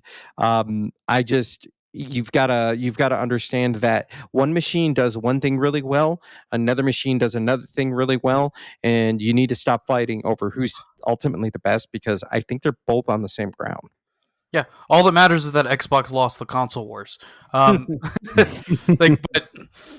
100% agree. Like, this draws so much power that it's noticeable. Mm-hmm. Like, if I leave my PC going all day while I'm at work, and I come upstairs to this game room is going to be blazing hot by the time I get home. Yeah. It's constantly going. It pulls a lot of power. Like I said, well over 800, 900 watts. My wife's laptop back there, it also is a gaming laptop. It pulls a lot of power. My brother-in-law's laptop, it's a gaming laptop. It pulls a lot of power. It's noticeable. Mm-hmm. Like, it's not quite, it's not quite lights flicker when we cut them on bad, but it is noticeable. You can, like my PC, you can hear my power supply going. If I cut my fans off, you can hear the coil whine on my power supply. It's pulling so much power. So, dang. Yeah, that is a very real thing. It is a very real downside. And yeah, I would love for PC to interject and like intertwine with consoles, and they kind of did, honestly, because the PS5 Pro is powered by an Nvidia graphics processor now. Nvidia just actually recently, this is awesome news, depending on how your wallet feels, is partnering with Asus for a micro machine that is supposedly somewhere around the count of like 17,000 CUDA cores for processing. Dang. It's a little box solely just for AI. Who says you couldn't use that for gaming? Right. And that could be something right around the corner. Yeah. And Project Amethyst. PlayStation is partnering with AMD to basically collaborate on the next, the PS6, and it's going to be heavily integrated in there. I don't think it'll be modular, but it's Project Amethyst, and they're going to pretty much develop and create the PS6 with AMD architecture in mind. And honestly, that wouldn't be a bad thing. Not at all, because like the AMD where they're at with their processors now. For any application that isn't I'm sitting in the office working in Excel, they actually do outperform everything versus Intel. Right. They're better. They're better at gaming. They're better at rasterization. Better at multiprocessing. And Intel just has brute force power. And if AMD is partnering with Sony, like Nvidia's partnering with Samsung, that's who's helping them with their some of their nano computing. I foresee like some of AMD's like CPU design going into the next gen consoles. Yeah, I think it would be phenomenal. Yeah, and the lines are blurring, right? With price and architecture. I mean, when you came over, I was like, "Hey, can you build a PC for the price of the PS5 and the power of the PS5?" You almost got there, but you were a little over. But shipping costs and taxes, yeah. Amen. I tried. But the price is kind of getting pretty comparable to the PS5 Pro is $700, and you almost built a PC that was comparable to it, comparable to the PS5 Pro. So the price is going up on the consoles. The Switch 2 is $500 now. Everything's going up, and the price gap is kind of narrowing. Because PCs only get as expensive as you want them to be. Right. Yeah, and I love that fact. I love the fact that it's modular. You can take your pieces and you can put them all in and create this amazing, incredible machine. I go to PCS conventions, MagFest. MagFest has a whole PC section where you can people bring in their custom built PCs, and these things are crazy, dude, all themed and everything. Yeah. And you can just walk the rows and you vote on the best one. And the rigs I've seen are just incredible pieces of art. And I love building things, but I just can't get into it. It's and I get too much. I get that. I will never fault somebody for having whatever reason they have to not touch PC. Like that. Yeah. That's where I am. Like it's just like I have my reasons for not necessarily wanting a Switch 2 for myself, but I want it for the wife. Right. I want a PS5 for myself. The wife doesn't give a shit that I want a PS5. Right. She's not going to touch it. I'm not going to touch her Switch. It's the same reason, if you came over here, I wouldn't expect you to hop on my PC and be like, hey, man, I'm going to do this, this, and this. I expect you to go downstairs and grab my Genesis or the PS1, and that's what you touch. I'm actually curious. I'm curious to see 240 hertz or I don't know, they're 540 or whatever. I just want to see over 120 hertz and see if I can actually tell the difference. Because our eyes refresh, man. There's a cap on our refresh rate. Yeah, the human eye cannot see past 60 frames per second. Then what the fuck is the point of having 120 hertz refresh rate? So you know what it is? It's the big number go burr situation. It's a marketing ploy. And right. 4K 60 is fine by me. Anything above that, I think is overkill. You can get better resolution, right? 8K 60. Yeah. But the only time that it matters is if you are playing competitive titles. Yeah. When it's moving super fast. Yeah. If when Bob and I are playing League, I don't know what his frame rate looks like on League. I know that I get over 400 frames a second when I play it. It does make a difference if you have the skill to make a difference. I don't have the skill, but it does make a difference for people that do. 400 frames a second. I want to see that. I just want to see that. It's not even noticeable. It's really not noticeable. Yeah. Nope. So it looks like 60. And you have a back-end refresh rate, right? For the input and everything. Mm-hmm. So, and I mean, Switch 2, PS5, they do a back-end 120 hertz refresh rate for the input lag and everything like that. But anything over 60 visually, I feel like, what's the point? Yeah, you can't see it. And I entirely agree. That's been actually a big, huge topic for discussion in the PC gaming world. Mm-hmm. 60 is the magic number. We don't have to go above 60. If I'm gaming in 4K and I'm getting 60, I'm happy. I don't need to be gaming in 4K and getting 200. I'm never going to see the difference.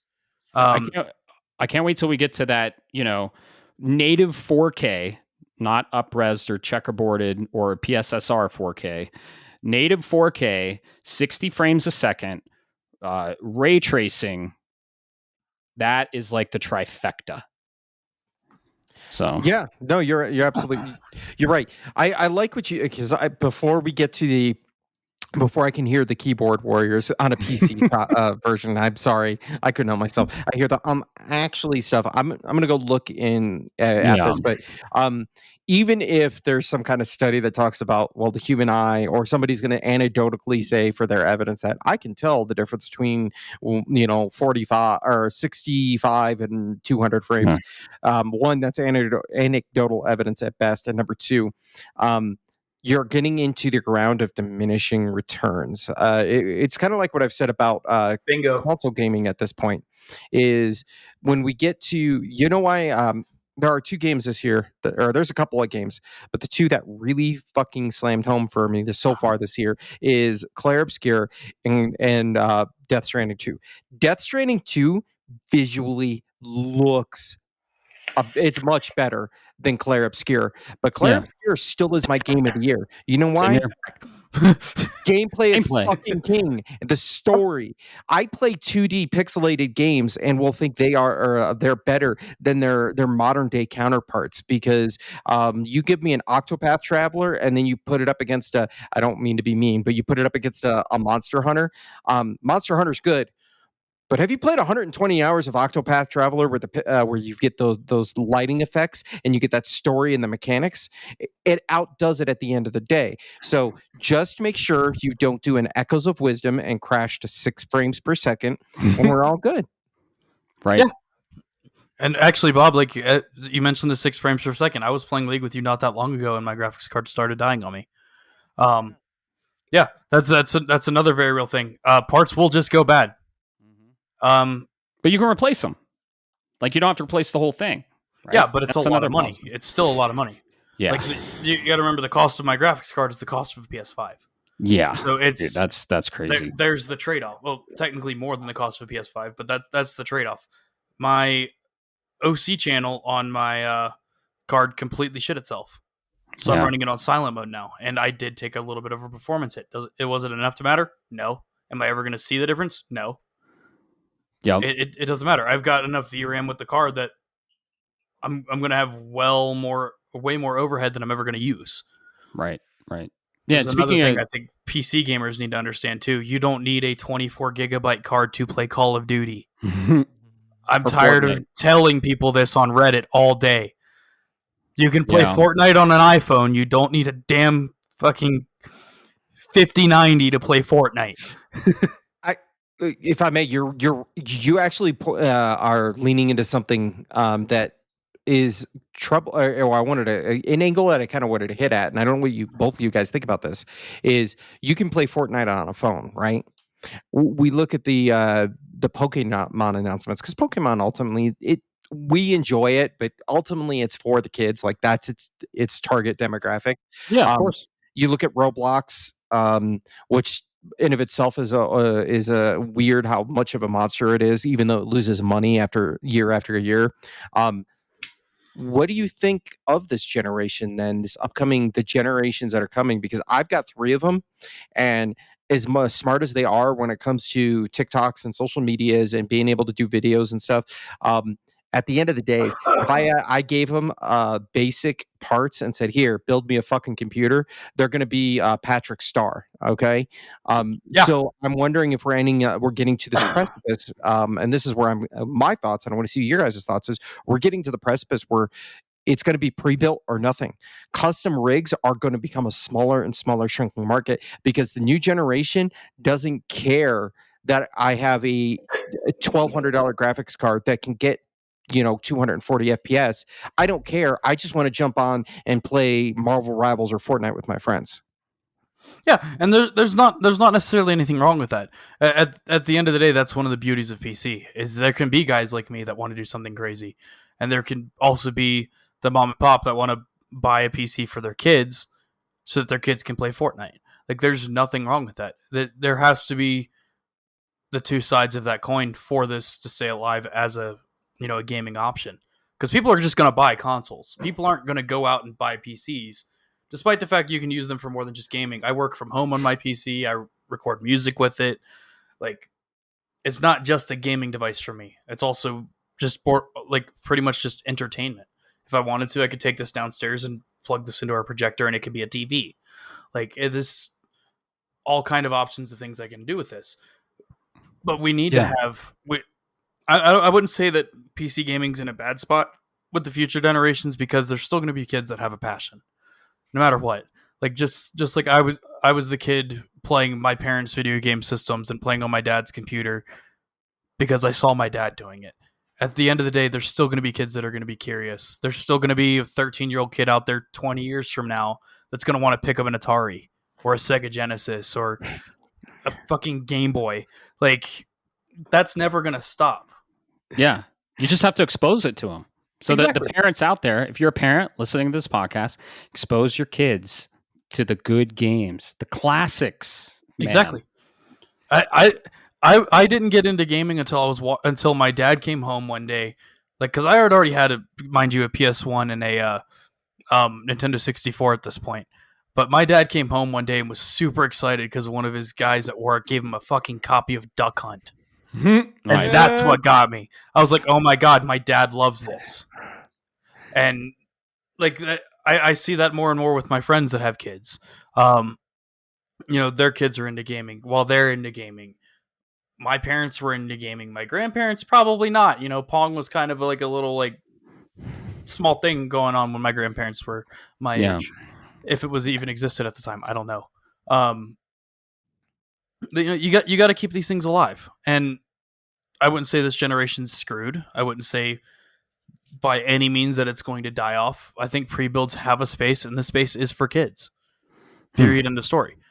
For kids and people that don't have the time or the money to assemble their own system. Right. But then why, if you're new into the gaming space, why wouldn't you just get a console instead of a pre-built PC? And you're right. The utility of a PC isn't just for gaming. Yeah. Right? You're buying the box. You can do everything on a computer. Like, I live on a computer all day for my job. And so it's not just for gaming. But if they did want to get specifically into gaming, the entry level is usually a Nintendo Switch or some sort of handheld. I would do exactly like you said earlier. Ask them what they want to play. Right. If they don't want to play MMOs, if they don't want to play, Warzone 24/7, then I would probably never recommend them a PC. Yeah. Mm-hmm. But you know what? If you want to play Final Fantasy and things like that, while we get them on PC, they come out a lot fucking sooner for console. Yep. They do. I didn't get Final Fantasy 15 on PC until the Super Ultra Royal Edition or whatever it was called came out. Right. Like, speaking of Final Fantasy Rebirth for PC, I saw that trailer. Oh my God, it looks so good. Yeah, I know. Yeah. He's like, I know, because I'm going to be playing it. I'll get back to you on that, because that can be a console seller for you. Anyway. I mean, the PS5 Pro patch is pretty impressive too. But it does. No. This is a PC podcast. Yeah. Yes, it is. You're good. I'm just giving you shit. No. I love it. Where do you what is the state of PC now? Where do you see it going? What is the, for example, the Xbox podcast, we talked about, what the state of their industry was. I know PC is a little more broad. It's not just one company. It's like thousands of companies. And then on Nintendo, we went through each of the first party popular games. Like, what is the state of PC? Where is it going? I know it's such a broad market. It's hard to kind of encapsulate that.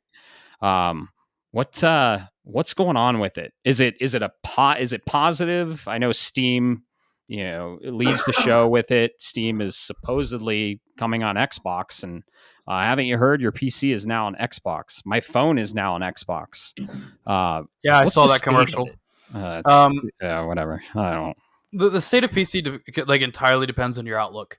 If I'm being completely honest, I'm on the AMD side of things, so I 9 times out of 10 don't have to deal with all the negatives. I'm not dealing with anymore, at least as of the last 2 generations of AMD cards. I don't deal with driver issues every day. Nvidia is like my wife has to constantly, every time she boots on her PC, check to make sure it doesn't have a driver update, or League won't even be playable. Wow, I think Bob's probably been in calls for that. Yeah, it's entirely dependent on where you lie in it. If for myself, I think the PC market right now is phenomenal. Yeah, I think it's oversaturated, but it's phenomenal. There's 1.5 million companies that make motherboards. There's 1.5 million companies that make fans. There's 1.5 million companies that make the cables to connect everything together. I use one specific case manufacturer because I like their cost effectiveness. Like I use Lee and Lee because I love that my cases don't cost me $200 and they will last forever. You definitely have a lot more options. Yeah, we do, but it's the downside of that is the market is saturated.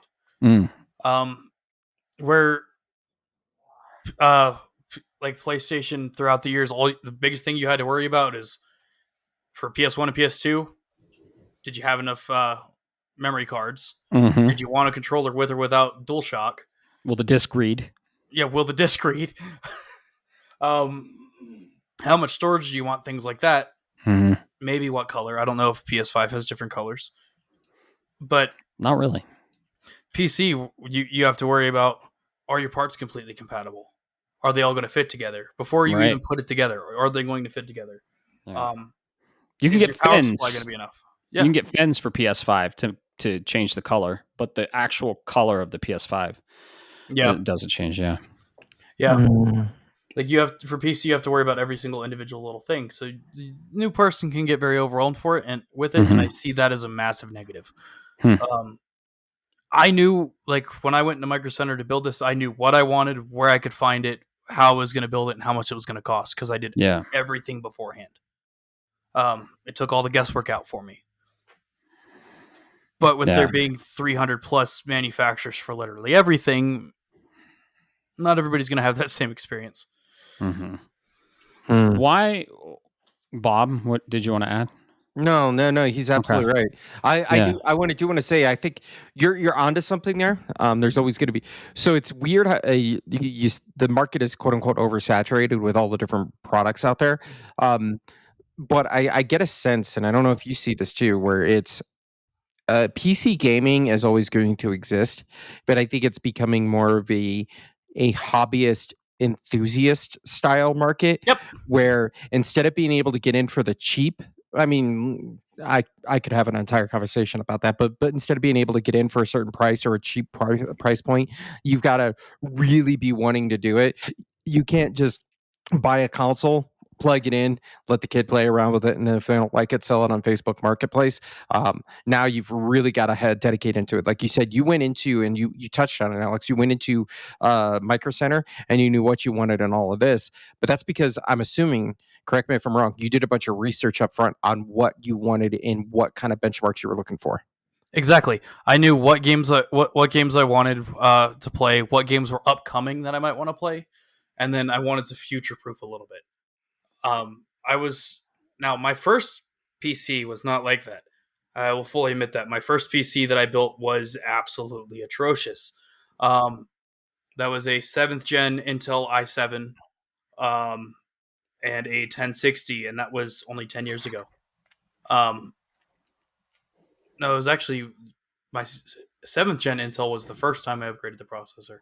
When I got it, that was a 4th gen i5, I believe. That thing could for the time game, but not even a year later, it was completely useless. I definitely fell under the meme, can it run Crysis? And I could not. What's the like prime game now? What's that benchmark game now that everyone's using to like stress their super powerful PC? There's a couple of them. The big one that I see that is the make it or break it point blank period is Stalker 2. Stalker 2 at 4K with ray tracing. If you do not have your stuff built, you cannot play it. there's graphics cards even going back to the generation prior to where we're at now that can't even boot the game. Oh wow! Holy shit! That'd be like the Nvidia 5060, the 4060. If you are 4K gaming, you cannot launch the game. Right. It natively by itself uses 16 gigabytes of VRAM. Right. Point blank period at the start menu. 16, you said?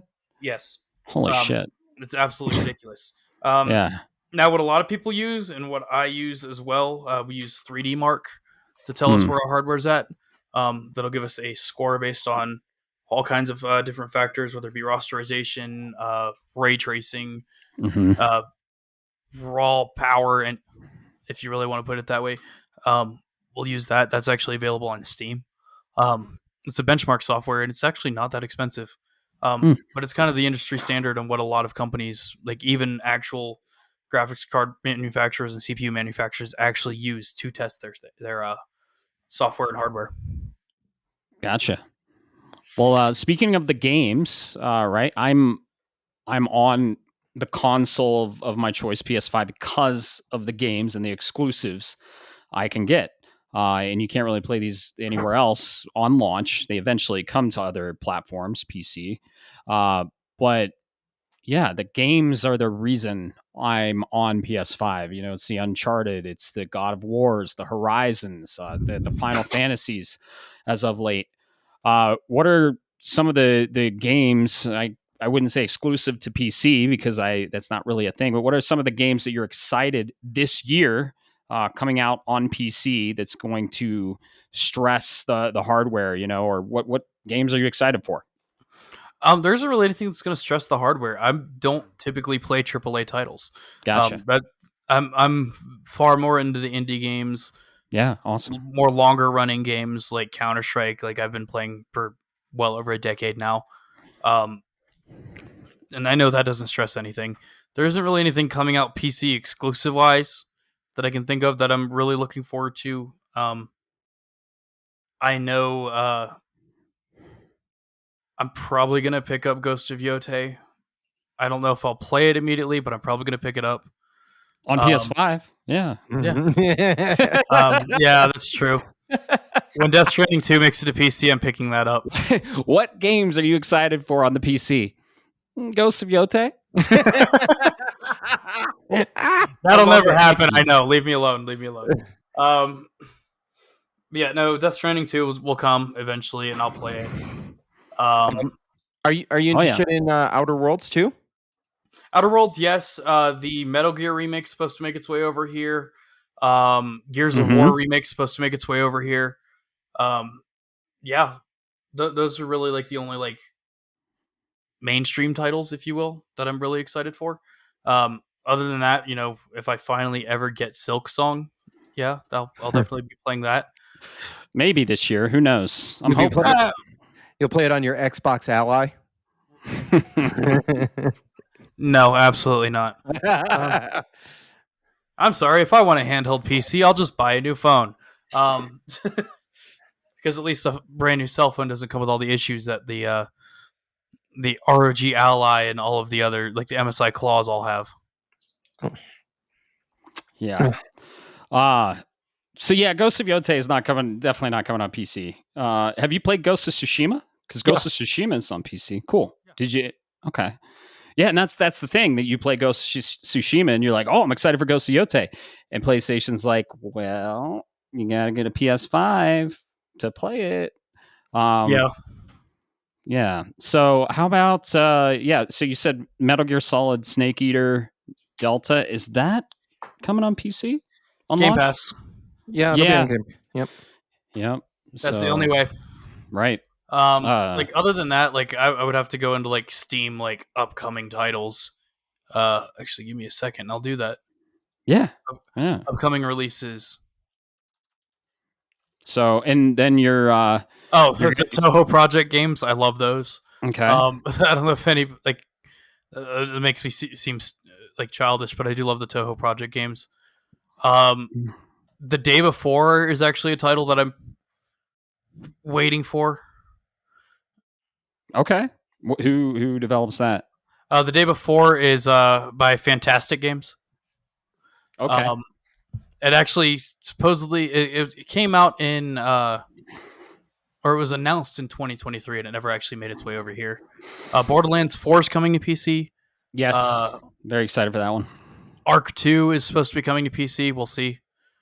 Slay the Spire 2, I'll definitely end up playing. Little Nightmares 3, I will be playing. That's coming out in October. That's happening. Yeah, what else? I'm excited to play that. Yeah. Requiem's coming to PC. I'm going to pick it's Requiem up. Multi-platform, though. Yeah. But I mean, you're probably going to play the best technological version of it, right?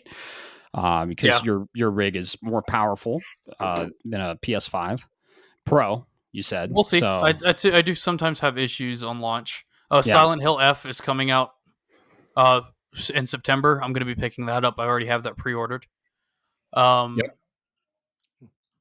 Good man.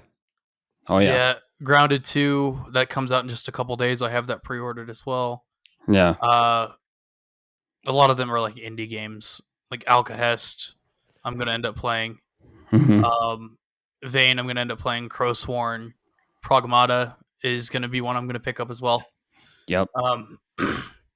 And you struggle with the thing we both struggle or all struggle with as well, is you're probably going to play a fourth of those games because time.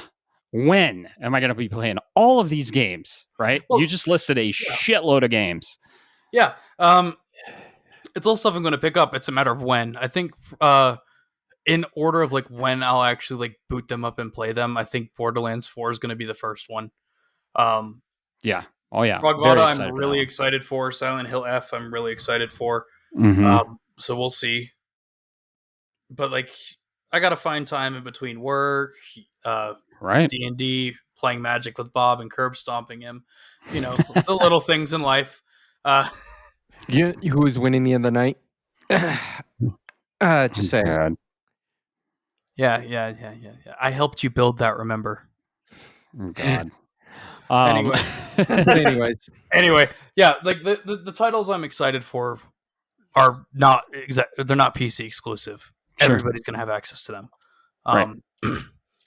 Yeah, I'm gonna end up playing them on PC unless I get a PS5 by then. Who knows? We'll see. Right. Oh yeah, you'll get a PS5. They have Switches in stock at Best Buy. I know. I just have to get paid first. Oh yeah, for sure. I totally understand that. Yeah. So thanks for coming on and sharing your PC knowledge and experience and stuff like that, because this isn't a PC podcast. We're a gaming podcast. We're specifically PlayStation because that's where our roots and what we play mainly are. But this is kind of part of a four-part series of going through the main players of the gaming industry, right? PlayStation, Nintendo, Xbox, PC.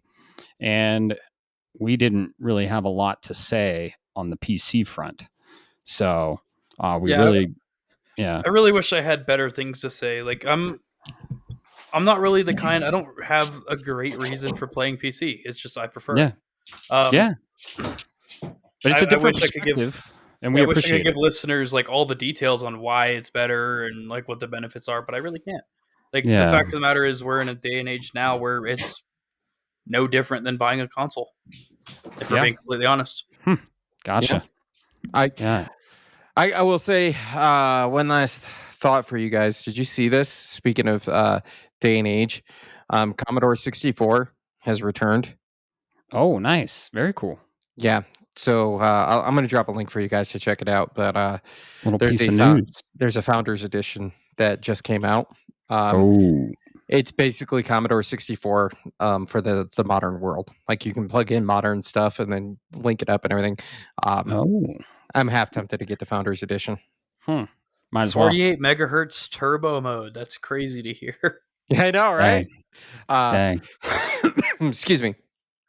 But yeah, so that's kind of like our main topic, the state of the PC gaming world, going into a little bit about what it's like playing on the PC.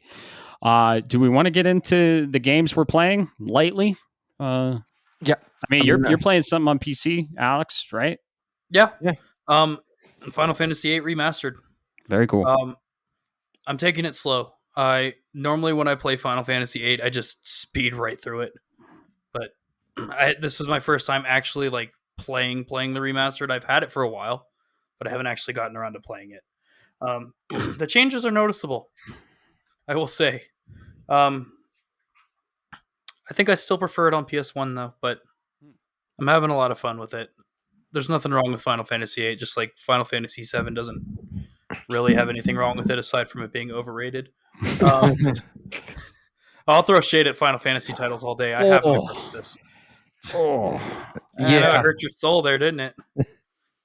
Times are changing, old man. Times are changing. Have you played Rebirth? No. Oh. That's cute. I'm sorry. My favorite Final Fantasies didn't need to get remade to be good. Oh,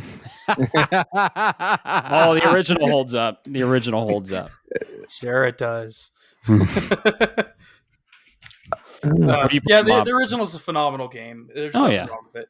Oh yeah, it's all subjective, man. It's all good. Yeah. I will say I played that 8 remaster, Alex.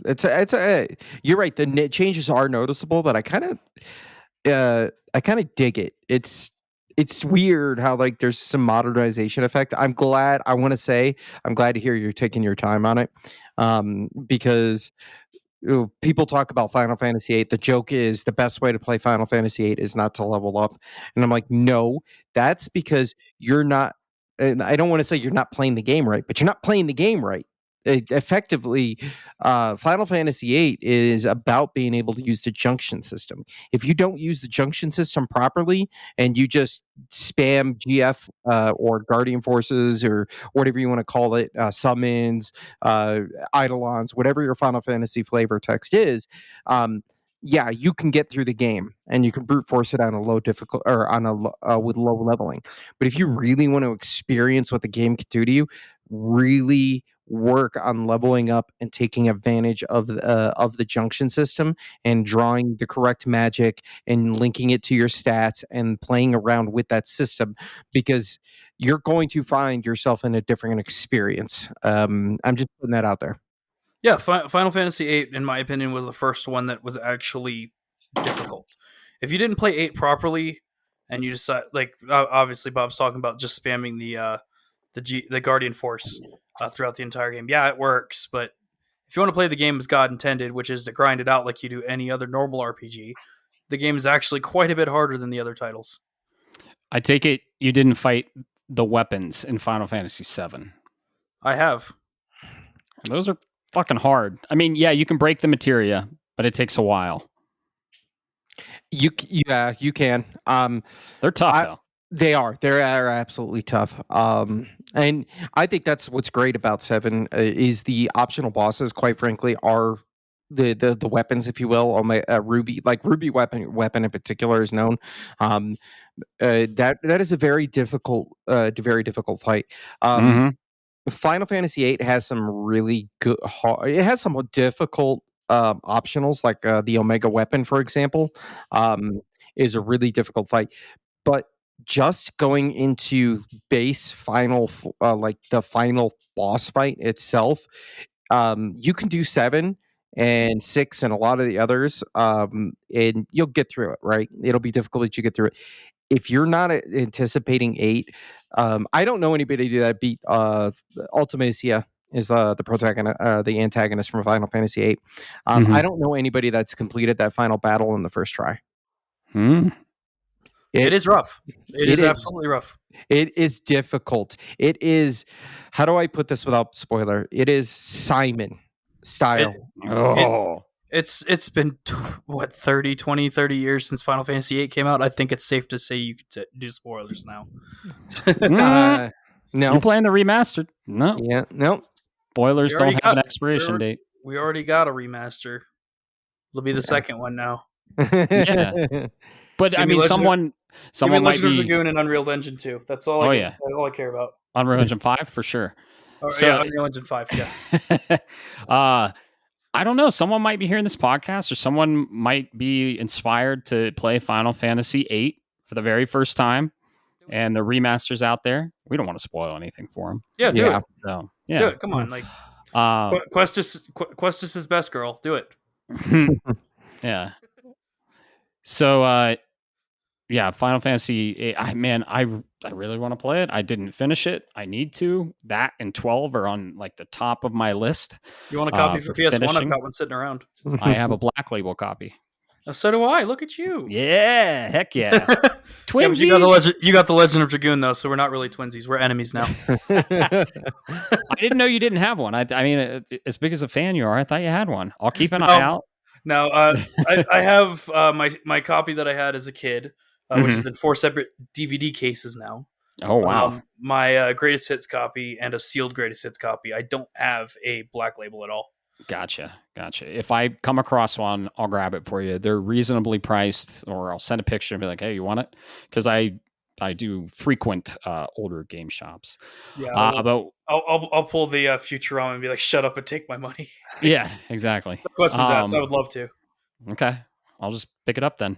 We're not playing an older game, but we love older games. But Bob and I are playing a very new game, and we're still in love with it. And we're expanding the chiral network and delivering those packages, huh, Bob? Yeah. Yeah. FedEx Simulator, huh? Yeah. Yes, it is. Your system seller. Yeah, no shit. It honestly is. Let's see. I guess I'll take into this, and then I know I'm a lot further than you, Matt. So if there's anything afterwards for final thoughts, I'll let you. We can just go from there. I am chapter 8. I want to say right now. Oh wow. Okay. I stayed up till like 1:30 in the morning the other night, just delivering packages and playing and advancing the story. I'm planning to do that soon. Yeah. Yes. Well, what can I say about this game? You know what? I'll tell you this. When people are describing this as the most Kojima game, like back on top,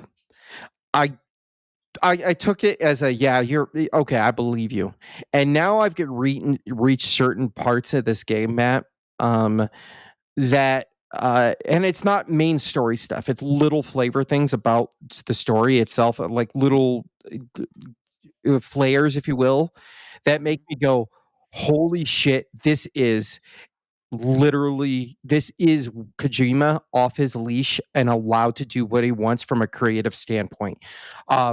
This game is very dark. It's gritty. It's post-apocalyptic, folks. If you don't know that, you might want to come yell at me about the spoiler, but it's post-apocalyptic, right? It's in the marketing. We can talk about the stuff that's in the marketing. But there are pieces to this to where Kojima doesn't take himself too seriously, and there's events, there's cutscenes, there's things around there that'll make you laugh because it's so absurd that it's there, but you got to appreciate the fact that it's there because you weren't expecting it. I have a question for you. Yeah, speaking of making you laugh, have you played when you're in one of the shelters, sitting on the bed, right? Have you played the song Horizon Dreamer? No, do I need to go do that? So in your private room or one of the private room? Okay, your private room when you're sitting on the bed or anywhere, you can go into the music player. Yeah. Play Horizon Dreamer, and then talk to Dollman. Okay, that's all I needed to know. And if anyone is playing Death Stranding 2 out there, go do it. Okay. What else can I say about this? There's a lot more to this game. This is Death Stranding 1, but it's really well defined. I know there's a trope about, well, it's the same game, like Call of Duty, for example. And I'm not beating up on Call of Duty, but I'm talking about the trope of it's the same game. It's just got a different skin on it. Why are we selling this? Death Stranding 2 is kind of in that ballpark, but it's taking Death Stranding 1 and it's going, okay, where can we actually make an improvement? What can be done to streamline certain processes? What can things that make this part that people didn't like and make it better? And that's what they did. They kept everything else the same. You still get to run around and build the roads. You get to build the truck. You get to do this. But now you get to do this with the truck. You get to do these types of builds. You've got these different things that are coming along. And as much as I keep telling myself I need to just go ahead and push through and finish the game, I find myself getting stuck in a loop where I'm like, well, let me go do this real quick, and then I'm going to go do this real quick, and then I'm going to do this real quick, just because I want to see what happens when I get the next star, and then I'm at 4 stars, pushing for 5 on almost everybody. So Death Stranding 2, I am trying to push myself through as fast as I can, and I keep telling myself I need to do that, but I can't stop.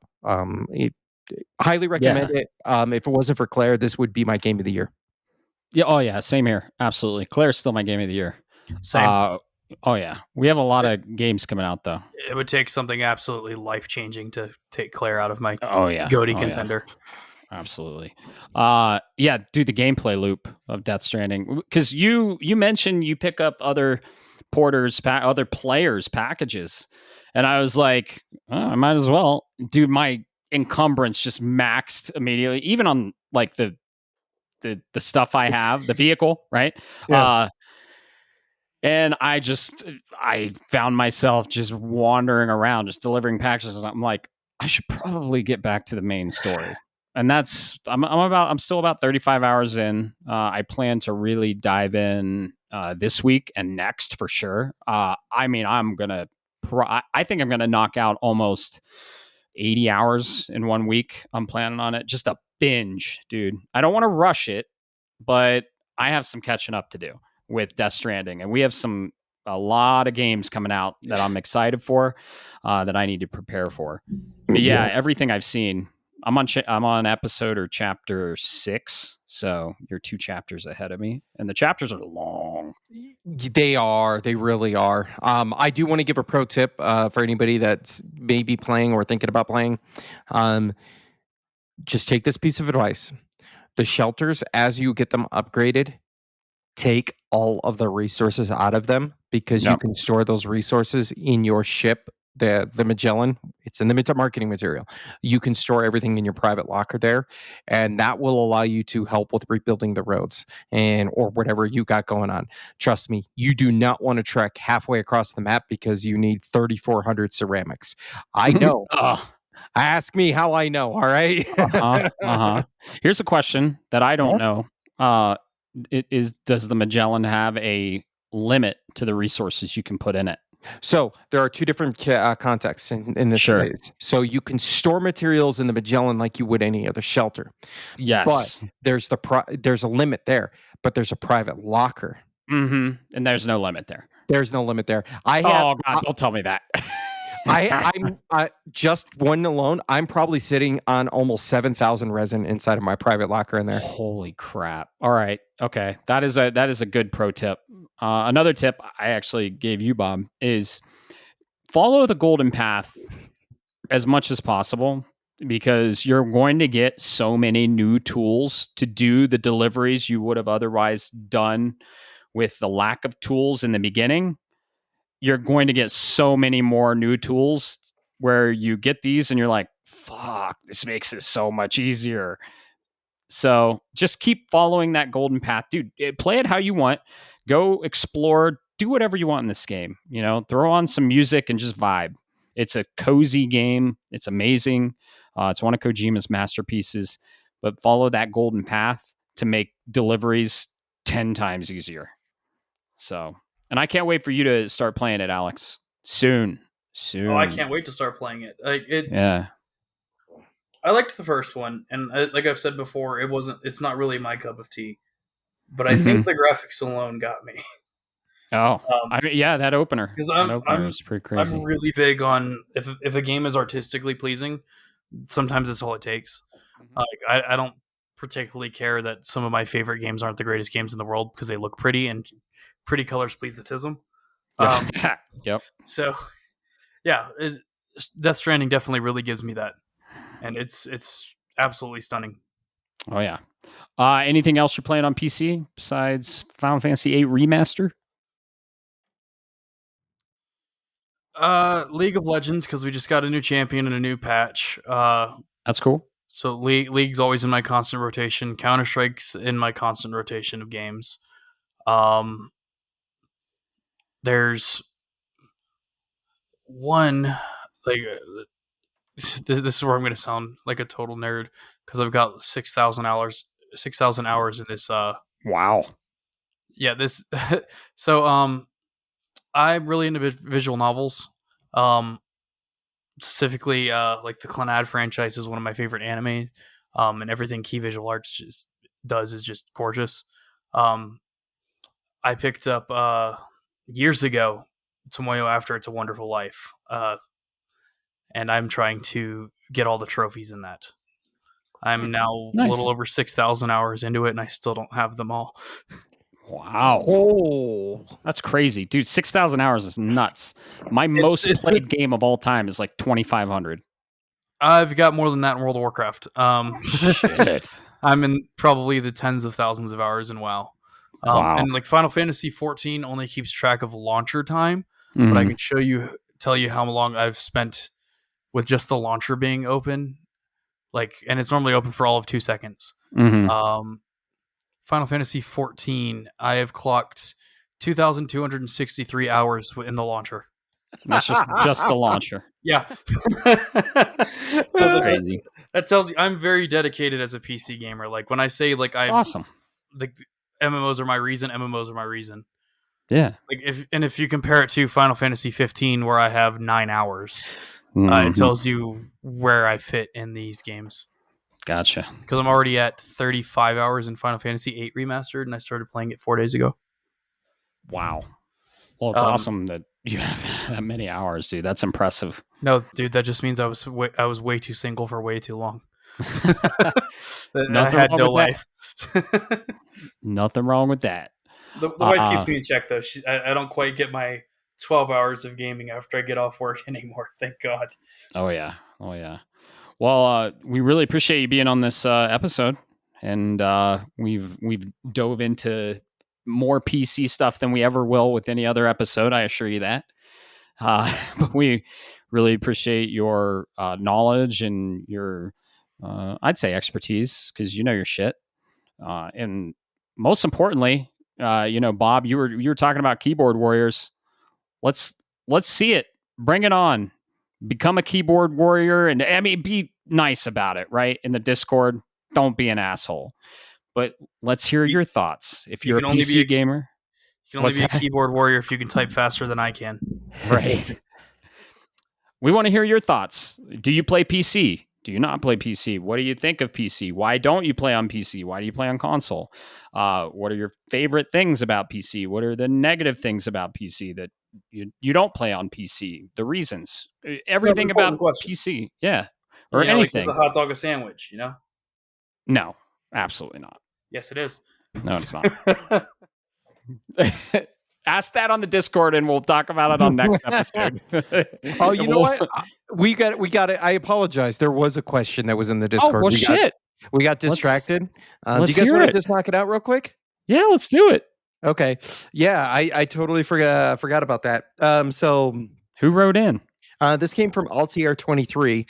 I'm sorry, this is at the end of the episode, but I just remembered it. He said, a question while we are on a food topic. Chicken wings, boneless or traditional?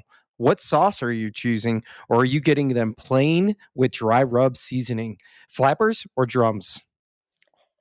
Okay, boneless chicken wings are just chicken nuggets for adults. Tell me I'm wrong. Agreed, yeah.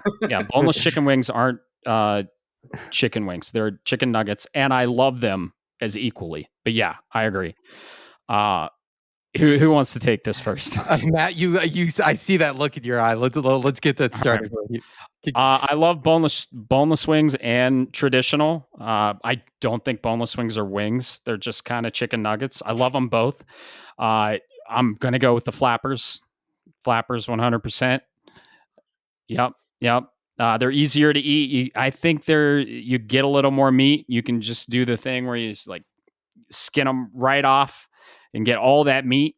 I'm gonna go if I'm going with wings, I'm going to go traditional.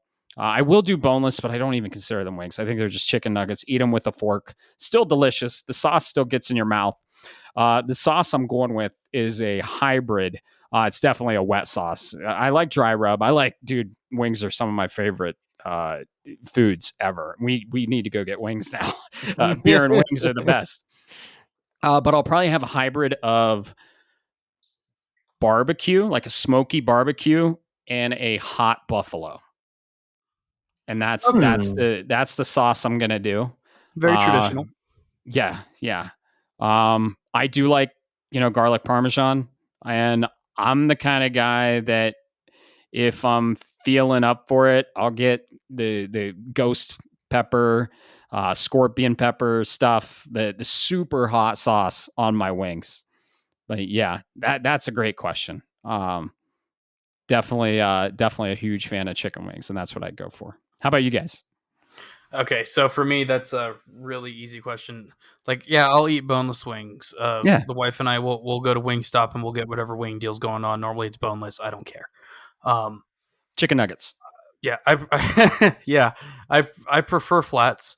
Always have, always will. I'm a really big fan of solely spicy wings.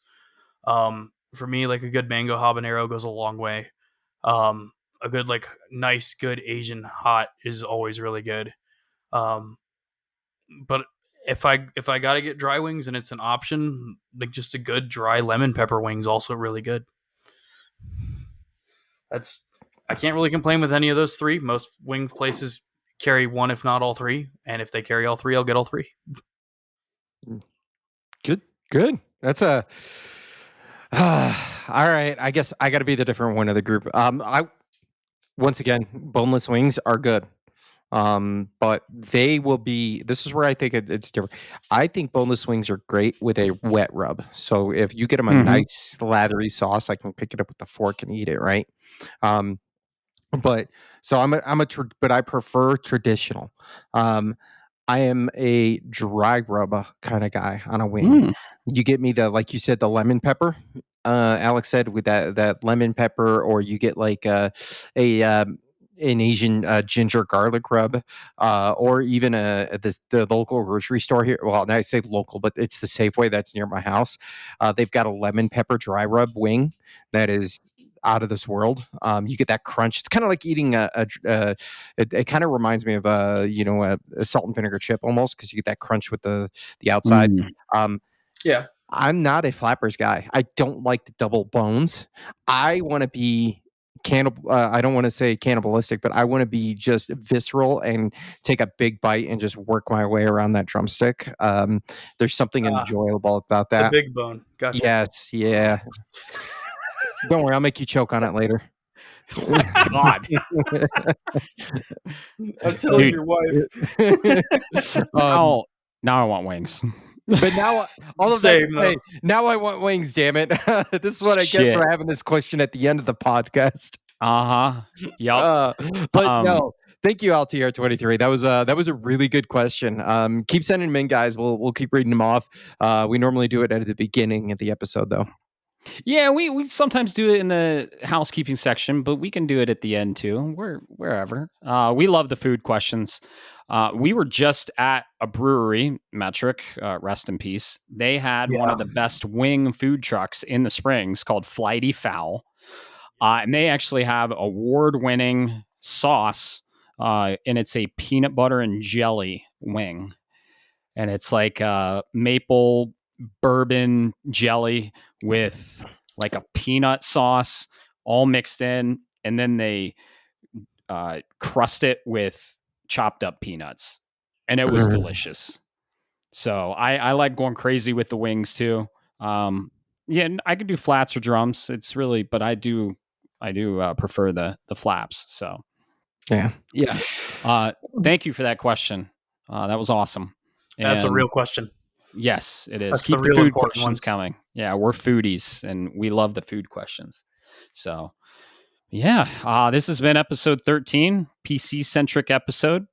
Really appreciate Alex, you coming on for this and sharing everything you know about PC. So we always love guests on the show. If you want to be a guest on the show, let us know. We can do guests anywhere in the world and anywhere in the US. We can have a guest on. So our next episode 14, is going to be rounding out the 4-part series, and it's going to be on PlayStation, and couldn't be more excited for that. We are probably potentially having a guest on the show. We're waiting for confirmation on that, but we'll see. So Yeah, what do you guys say we get the hell out of here and go eat some fucking wings? That's what I was thinking. Fuck. Shit. Maybe not tonight, but sometime this week. Now I really want wings. Golden Flame up on Stetson Hills. Really good wing place. So, yep, I've been there. Yeah. Yeah, love it. We might have to check it out. But yeah. Thanks so much for listening. And this has been episode 13. So keep the conversation going. Talk about food, games, whatever. We're on Discord. Hit us up. Keep the conversation going. Later, Gator. Later, guys. Shapes of Gaming is a podcast shaped around gaming and, most importantly, our community. That's you. It is written, created, and recorded in beautiful Colorado Springs, Colorado by me, Matt Stenson, and my good friend Bob Harriman. If you would like to be part of this amazing community, be sure to like, subscribe, or follow us on all the social media platforms or the podcast app of your choice. Thanks so much for listening, and always remember, keep the conversation going, and most importantly, keep gaming.